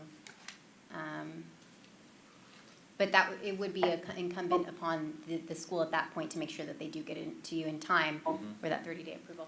Although, let me look very quickly. It's statute, isn't it? Yeah, the 30 days is a statute. It's in statute already.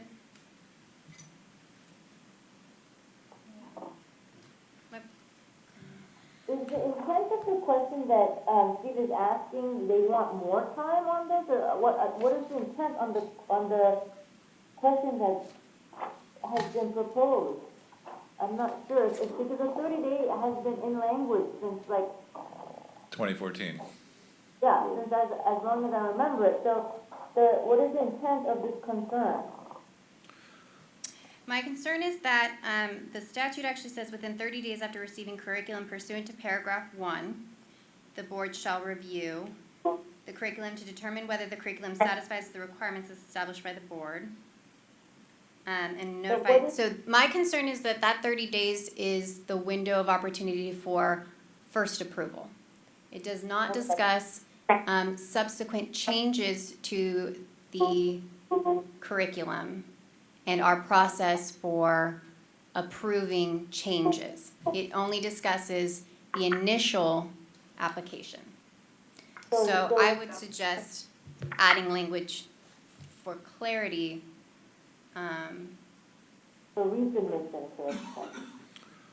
But didn't we just discuss if there are any changes to the coursework? Wasn't that the second one we just discussed? Yes. That there's any changes, so if they change the coursework, they have to get the approval within 30 days, which is in the legislation.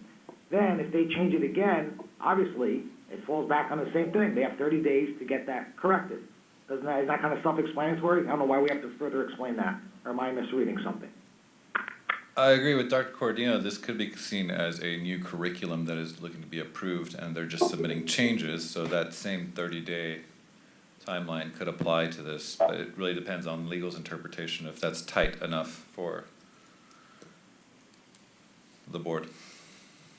Because it looks like Steve Gibbons' second concern is when and how an institution would be required to resubmit curriculum.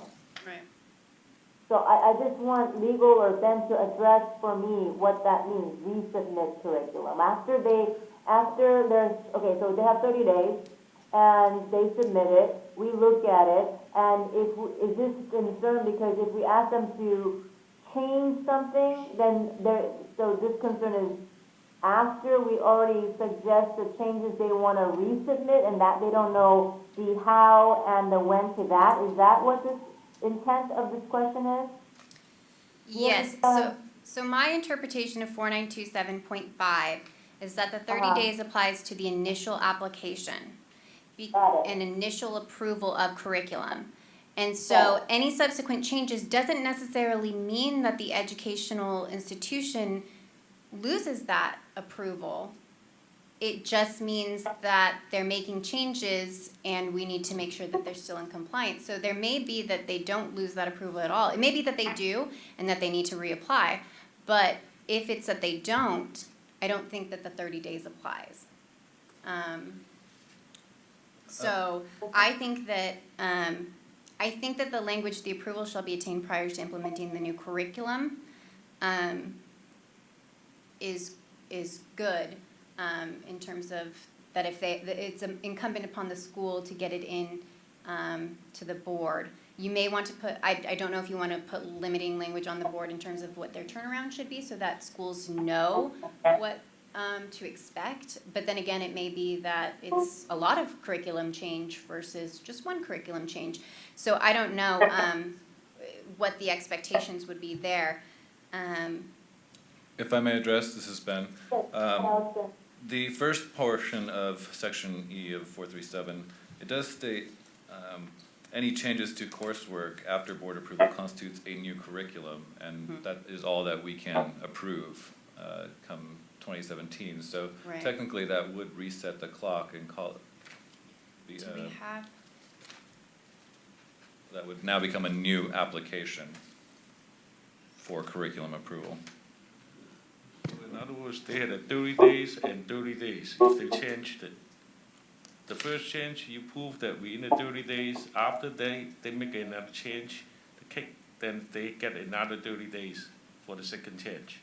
I see. Any changes we have 30 days to get a response to them. So any changes in their curriculum would allow us 30 days to get them a response. And it's incumbent upon the training program to submit those changes to us such that it works for them to institute it into that coming semester. Otherwise, they would be either not able to offer the course, I imagine, or having to use the previously approved course to maintain compliance.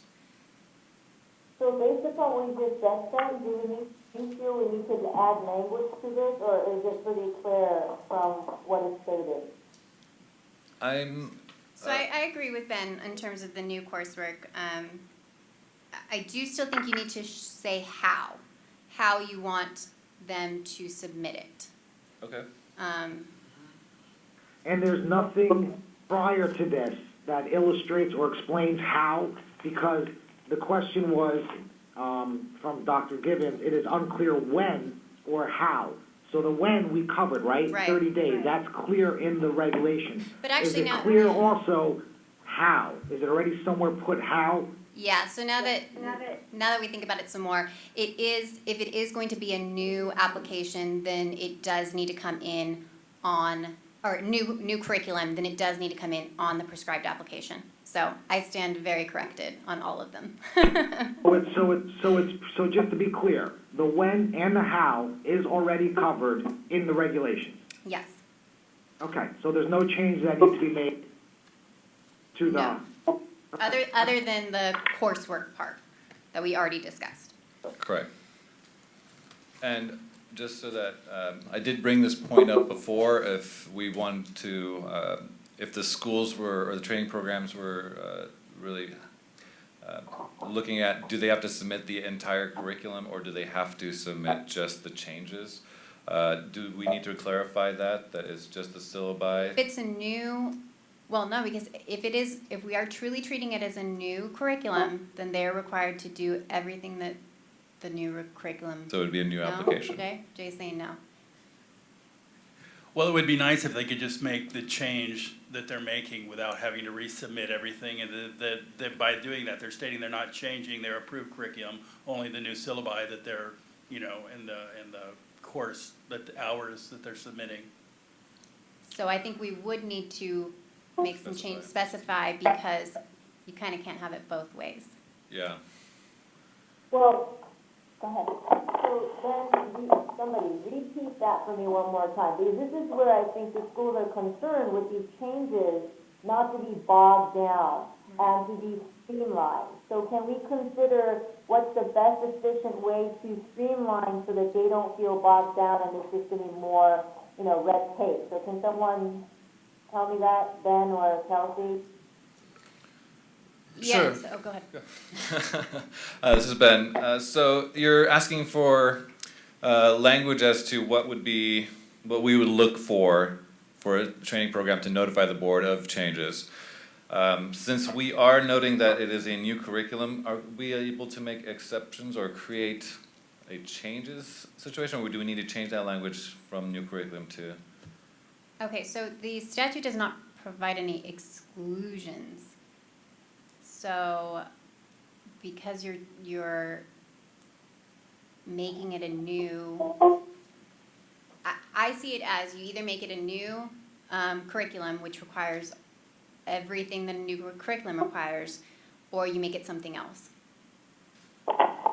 Kelsey, And then you lose your 30-day. I'm confused here, because I think that the question goes to what is the process when there's just a change to one course, Right. right? Because the application for board approval of curriculum is 12 pages. And I don't think that we are intending that a school would fill out the 12 pages for every single class when they only make changes to one. So wouldn't they just go back through, they would use the same application, but they would only fill out the parts that pertain to the changes? Right. That's what I would think. I don't see what the confusion is. They're using the same application, they're only filling out the information that changes as to that specific course.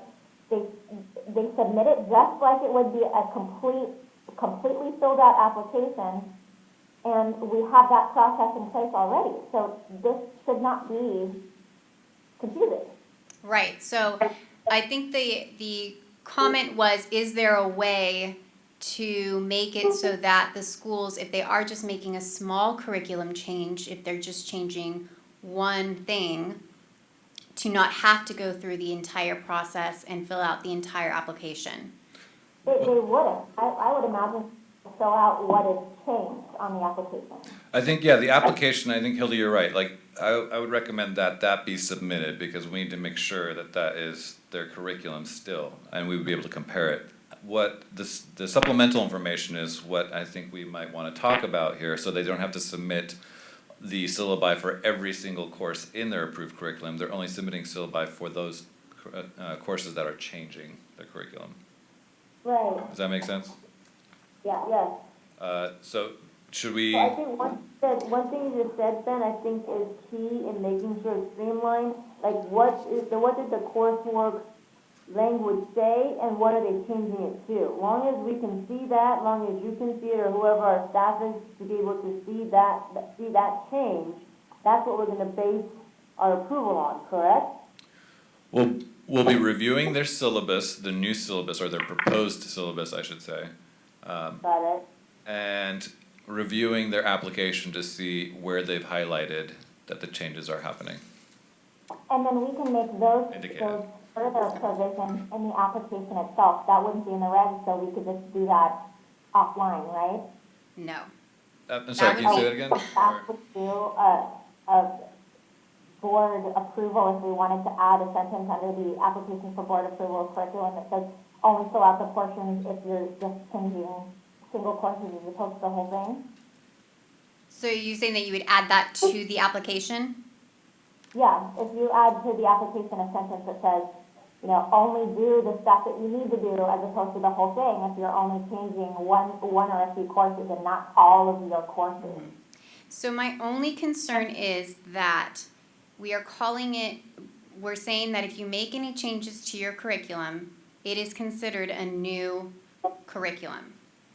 And so pursuant to 4927.5. So essentially we're saying you're starting the entire process over.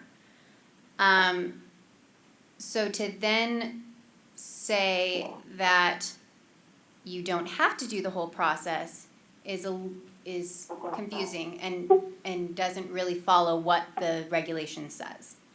I don't think it would be that you're not doing parts of it, it's just you're not under the same obligation to follow all of the parts if you're not changing all of the parts. Yeah, I 100% agree with Hildy. I'm not sure if the application states that. If so, maybe on the application we can put that if the CAB has already approved your curriculum, then the changes that you're making must be approved under the regulatory, guidelines.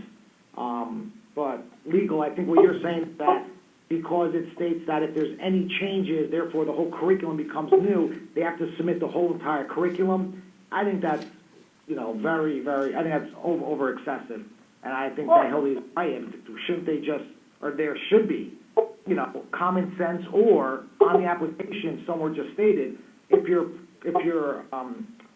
curriculum has been already approved, then just submit the changes that you're making for approval. Because the language of as it's written under the proposed board response says, after board approval constitutes a new curriculum. And what I'm interpreting that to mean is that the process is the same as that of new curriculum, but that language does not say you have to populate the entire application again and the entire application again. Well, so it does by implication, because under the new approval, you have to, under the regulations for a new curriculum approval, you have to submit the full application. So my kind of concern is that the board is saying that they want it to be a new curriculum approval so that they have 30 days to process it. But at the same time then saying we want we don't necessarily want the full application. But by implication of the regulation saying that it's a new curriculum, then you're pointing back to the new curriculum regulation and saying you have to submit this application, and it's only deemed complete when all of this information is on it and submitted to the board. So I think that it's not very clear that you can just submit a portion of it if it's a new, truly a new, we're considering it a new curriculum approval. The process is established.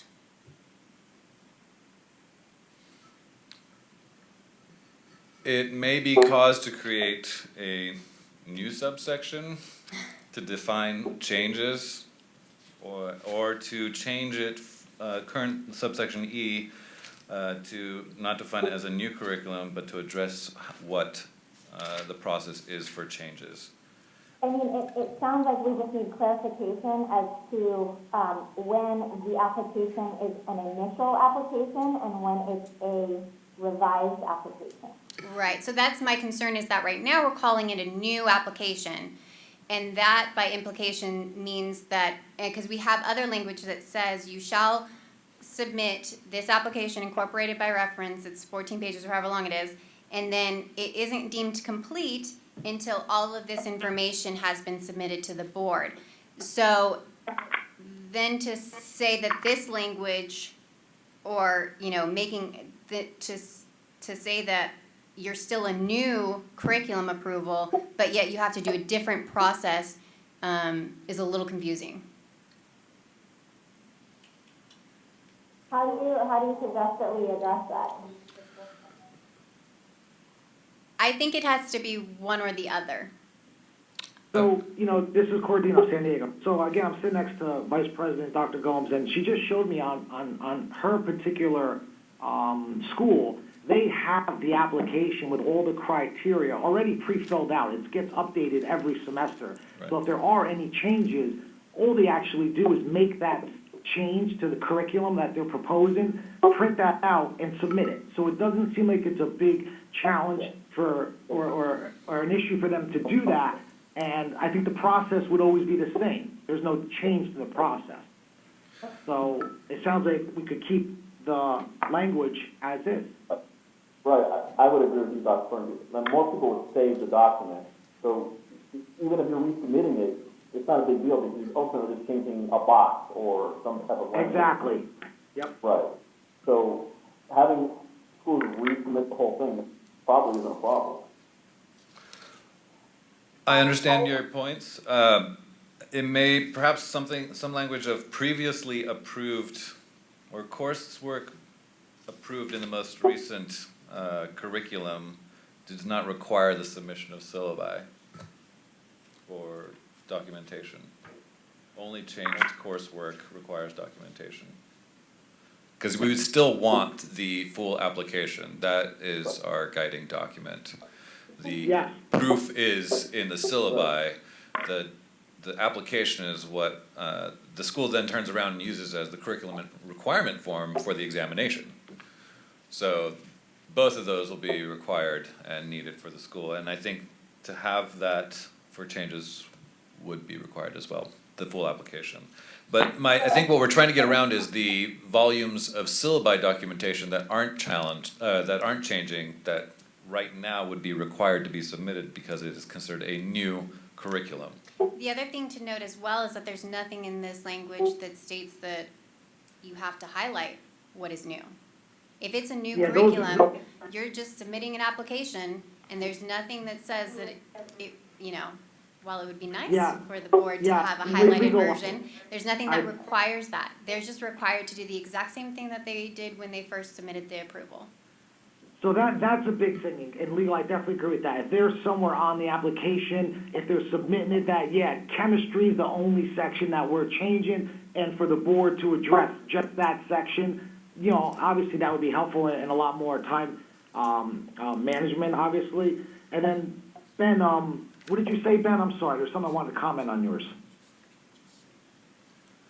Kelsey, are we able to put in regs to require the school to highlight changes to the curriculum or the application? That's a good question. You can, but here's the thing is that you can't say that it's a new application and then say, but then you're required to do these additional things, because then it's not really a new curriculum. So you could set out standards that for what you want for the changes, and I think that maybe initially, again, I wasn't, a part of the first conversation, but it may have been, it would just be easier to have them, we have it in place already, let's just use the same process. But I don't necessarily think that you can say it's deemed new, and then we have so then by implication, we have all of the process for what a new curriculum entails for approval, and then to say, but you really don't need to do that. So can we then remove in subsection E, The word new? remove constitutes a new curriculum constitutes a change. This But see, here's your- requires board so- approval Right. pursuant to Business and Professions Code Section 4927.5. The application must be submitted, so include the application with changes highlighted and any documentation of the changes that the board deems necessary. I don't know if this is just, if a regulation is just based to provide for highlighting. So I would prefer to keep it as any changes to curriculum coursework as listed in CCR section 1399.434 after initial board approval. Requires board approval pursuant to BCC section 4927.5. The approval shall be obtained. Okay, so are we leaving constitutes a new curriculum? I didn't hear No, that. I think we should just keep that out. Take it If out, that- yes, if that- okay. That's confusing all of us. Because, Kelsey, do you agree? I don't think this is the space to provide for highlighting, and maybe that is more appropriate in the application, and the application itself is not a reg, right? Just the process of submitting the application is a reg. No, the application itself is also in regulation. We do it by incorporation by reference because it would be too burdensome and cumbersome to print it in the actual regulations. But because we are requiring the application, it is a requirement that you submit it on this form. It is a regulation and has the same weight as any of the text of regulation. And it goes through the same process. So any changes we make to the application also have to be noticed for 15-day for comments. And it goes through the same scrutiny as any of the text of a regulation. Would the word indicate changes as opposed to highlight changes? Would that make a difference? I mean, I understand it's like highlighting might not be something to put in regs, but like a way to convey that the school needs to communicate this to the board. So read the whole thing, where are you changing it then? Where are you? So using, was that Hildy's language? Did I hear that correctly? After the board approval, requires board approval pursuant to business profession codes, and then we add language to state these changes must be documented on the application and explain, or all changes must be explained and documented on the approved application. Keep it as is, and then just to say, with the applicant to indicate what changes were made. That leaves up to interpretation how they do it, which OAL may not be in agreement with because one of the standards that they approve the language on is clarity. So, and whether or not those that are affected by the regulation can understand it and comply with it easily. So you're asking for the highlighting. It might be best maybe to do a separate application and to just have sort of the same thing, but just a watered down version where Well, we could definitely include I'm sorry to interrupt, the full application, but then have another form that just says, please describe the changes for what classes and in what sections. So you're saying instead of 14 pages, we make it 15 pages just for the possible changes? Is that what you guys are saying? Like add another page to it? No, it would be a separate form because initial applications would not require that. So it would be, like say, change in curriculum form. And it would still require the submission of the curriculum form, but this additional form, which would will allow us to put our language for how the schools to submit how they change their curriculum. So we're still reviewing their full application, and we now have their reference on what has changed, so we don't have to sit there and analyze the full curriculum form. I think that's a really important point. I think we don't want to get confused on, is to make sure that this process is streamlined and brought to clarity for staff to easily look at what the change is and respond to it. So whatever the process we put in, it has to be sufficient and efficient. So do you think another form is solving that? I think that would solve it because it Okay. would still require the full curriculum application, which This is is, regulation, this is regulation, correct? I'm sorry? Which is, having them fill out the whole packet is part of regulation, correct? So we That is can't part fill of- out that, correct? We would be making it part of regulation here, yes. It's Correct. currently Okay. addressed in subsection E, Uh-huh. but we are taking some language out, but not such that it would remove the requirement for submitting the referenced curriculum application. The additional form, which would be maybe 1 or 2 pages, would Yeah. also indicate to submit that same application so that we can compare with their previous approved curriculum and to explain what is actually changing and allow us to also note, submit only coursework evidence for those changed items, as opposed to submitting every single syllabi. So we're removing the qualification now that changes to syllabi, makes it a new application. We're creating a form that allows a change pathway. So we, sorry to be the bearer of bad news. Yes? We need to state exactly what this form is going to do, because this form will need to be incorporated by reference and it does need to be approved by the board. So the board can delegate the staff actually creating the form, but in terms of the verbiage of it, the board does need to approve that today so that we can get that noticed. So then, is it possible, or is it best to approve what we have, because these are all gonna be initial applications in 2017 that we are going through, and we are also, according to the 2190 Sunrise Bill, we are going to grandfather in approved schools and then be able to work on the additional forms forthcoming or henceforth. Yeah, I think that actually may work, because you wouldn't be getting changes, and if you did, they could go through the new curriculum process. It may be a little bit burdensome for a while, but then you're right, we could craft regulations down the line to really make this work well for the board. So I'm in agreement with that.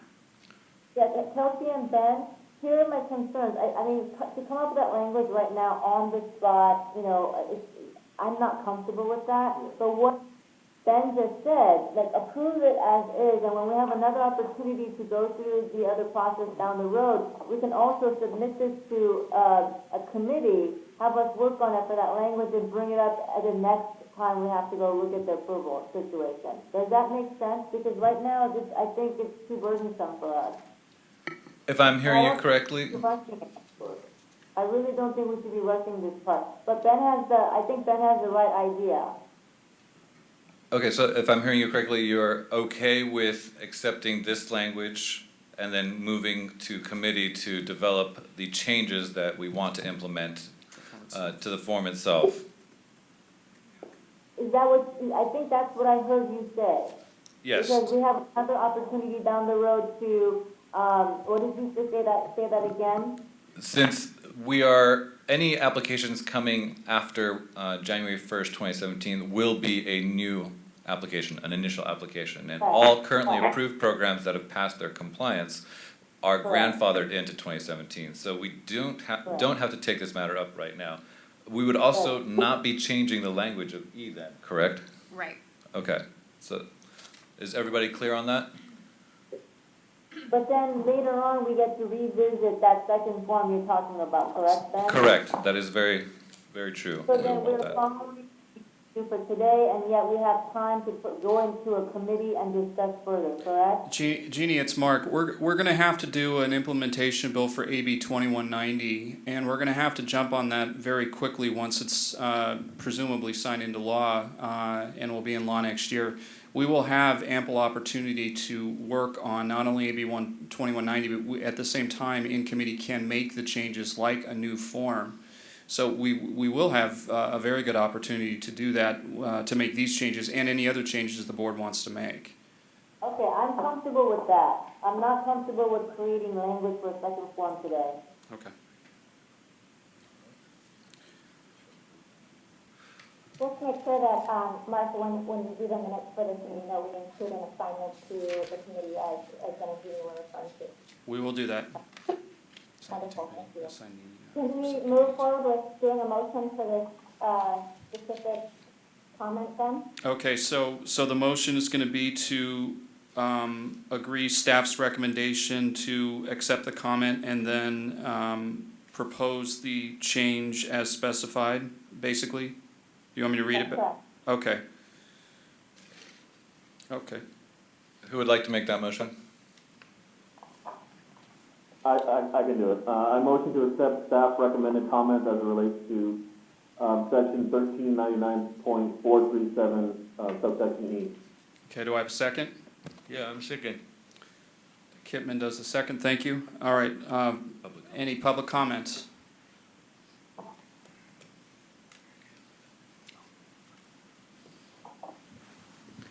We have a comment here.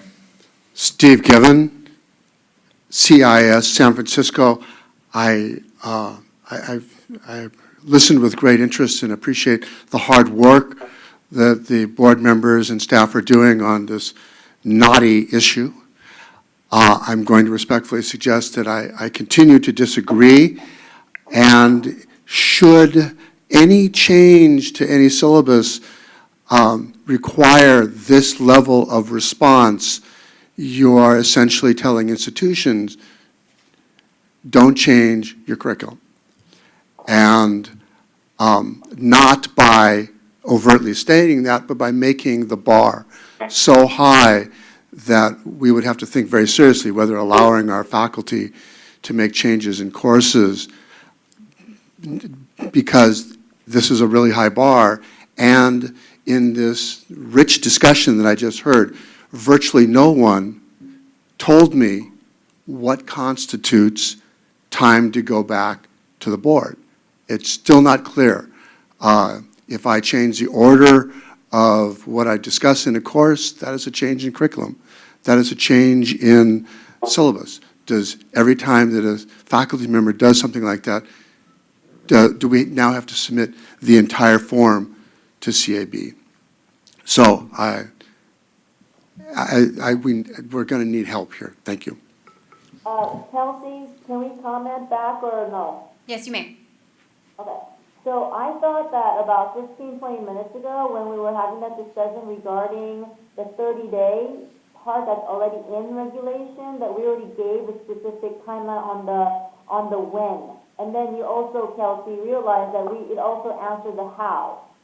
Yes, so it answers the how in terms of that it's a new curriculum, so it has to go through all of the prescribed requirements, the application, and then there's a section that states the application will be deemed complete when all of this information has been submitted to the board, and lists several documents and information needed.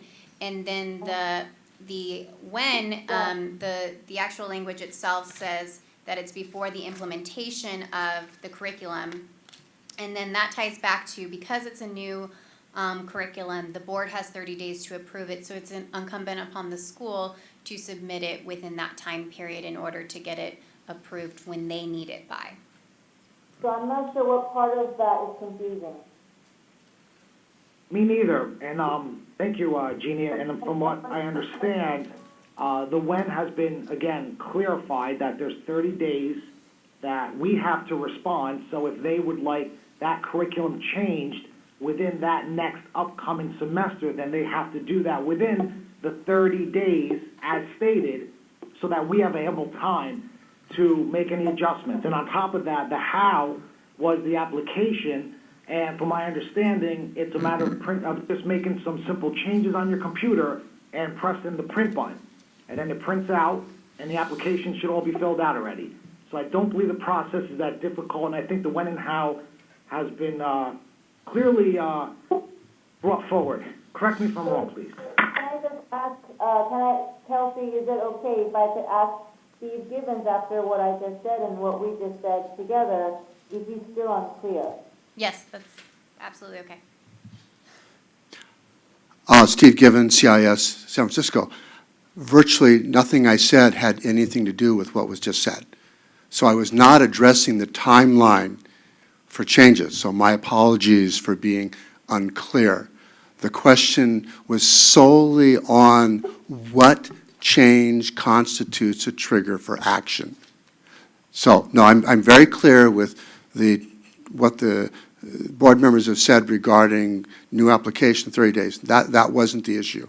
The issue is, it is still unclear under the 1940 statement on academic freedom of the American Association of University Professors, which changes would faculty make that would trigger the institution? If I'm a faculty member and I'm teaching courses, what change would trigger my institution then having to submit the entire curriculum as new curriculum back to CAB? So it's not clear what constitutes a change that would result in the process that you're articulating. I thought we talked about this, and our discussion was that it would potentially bring it out of compliance with 1399.434 because 434 refers to specific terms and not the micro-level details that Dr. Gooding was talking about. But I also remember that we said that leaves it up to the school to determine what would cause the course to come out of compliance. Correct, and so what we ended up deciding on was that any changes constitutes a change that needs to be submitted to the board. And then also, if I just may read back to you, Steve, the comment that we're reading on this document is that beyond the initial approval of the curriculum of an institution, it is unclear when and how an institution would be required to resubmit curriculum to CAB. Under the accreditation process, institutions are constantly reflecting on and making changes to improve curriculum. We are looking at this particular statement that you made, and I believe we have given solutions and answers to that. So what you're talking about, this act, the Education Freedom Act, I'm asking Kelsey, is it in our jurisprudence as Acupuncture Board to comment on that act? So it is directly tied to what we've noticed on the agenda, the rulemaking process. So you are correct in that we are addressing this very specific comment. So in terms of our rulemaking process, this back and forth about the changes aspect was not submitted during the public hearing, nor was it submitted during the 45-day comment period. So the board does not have an obligation to formally respond in the final statement of reasons when it turns it into the Office of Administrative Law for approval. But the conversation is certainly okay, permissible under the Open Meeting Act because it is tied to what we have noticed today. Okay, so seeing as I don't think we have any further new comments, I think we're ready to go forward with taking a vote. Okay, are there any other public comments? No, this isn't a public comment, it's Dr. Cordino's comment, and I'm just for like, what's the word, formalities, legal, I thought, I was under the impression that public comments are accepted. Of course, we want to hear from the public, but we're not supposed to be responding to every public specific question or concern. It's just for them to kind of voice their opinion, then for us to kind of gather that. And we're supposed to only address the topics that we are specifically, discussing and focused on for clarity and time, And that is correct to a certain extent, Dr. Cordino. Because this item was noticed on the agenda, it is the proposed rulemaking, and the comment that was made does pertain to the language of the 1399434, 433, 437. It is permissible for the board to engage in conversation with the public about it because it is properly noticed, and that is sort of the spirit of the law of the Open Meeting Act, is so that when we do publicly notice these things, people do have an opportunity to come and actually discuss it and have a conversation about it. Had his comment been something that was not on the agenda about something that we had not noticed, then it would not be permissible for the board to engage in that conversation because it was not noticed, and the other members of the public who may have wanted to participate in the conversation did not have an opportunity to do so. So that's why we have the future agenda items, things of that nature, so that we can make everyone aware of what we want to talk about in the future and have the proper forum for it. Gotcha. Thank you. Any other public comments at the teleconference sites? None from San Diego. Or Call to vote. Okay, Hildy, you made the motion, or Jamie, you made the motion to approve the comment with staff response, and Yes. Kipman was the second. So we're gonna vote on this. Algonato, Yes. Zamora, Yes. Chan, Yes. Corradino, Yes. Francisco Shea, Yes. Jeannie Kang, Yes. 6-0, motion passes. Wonderful. Thank you very much, Mark. Let's go ahead and do a 5-minute bathroom break. We've been going at it for a couple hours now. So let's reconvene in 5 minutes. According to my clock, it's 11:36, so 11:41 or 11:42, something like that. Okay, Thank you. confirmed in Sacramento. Thank you.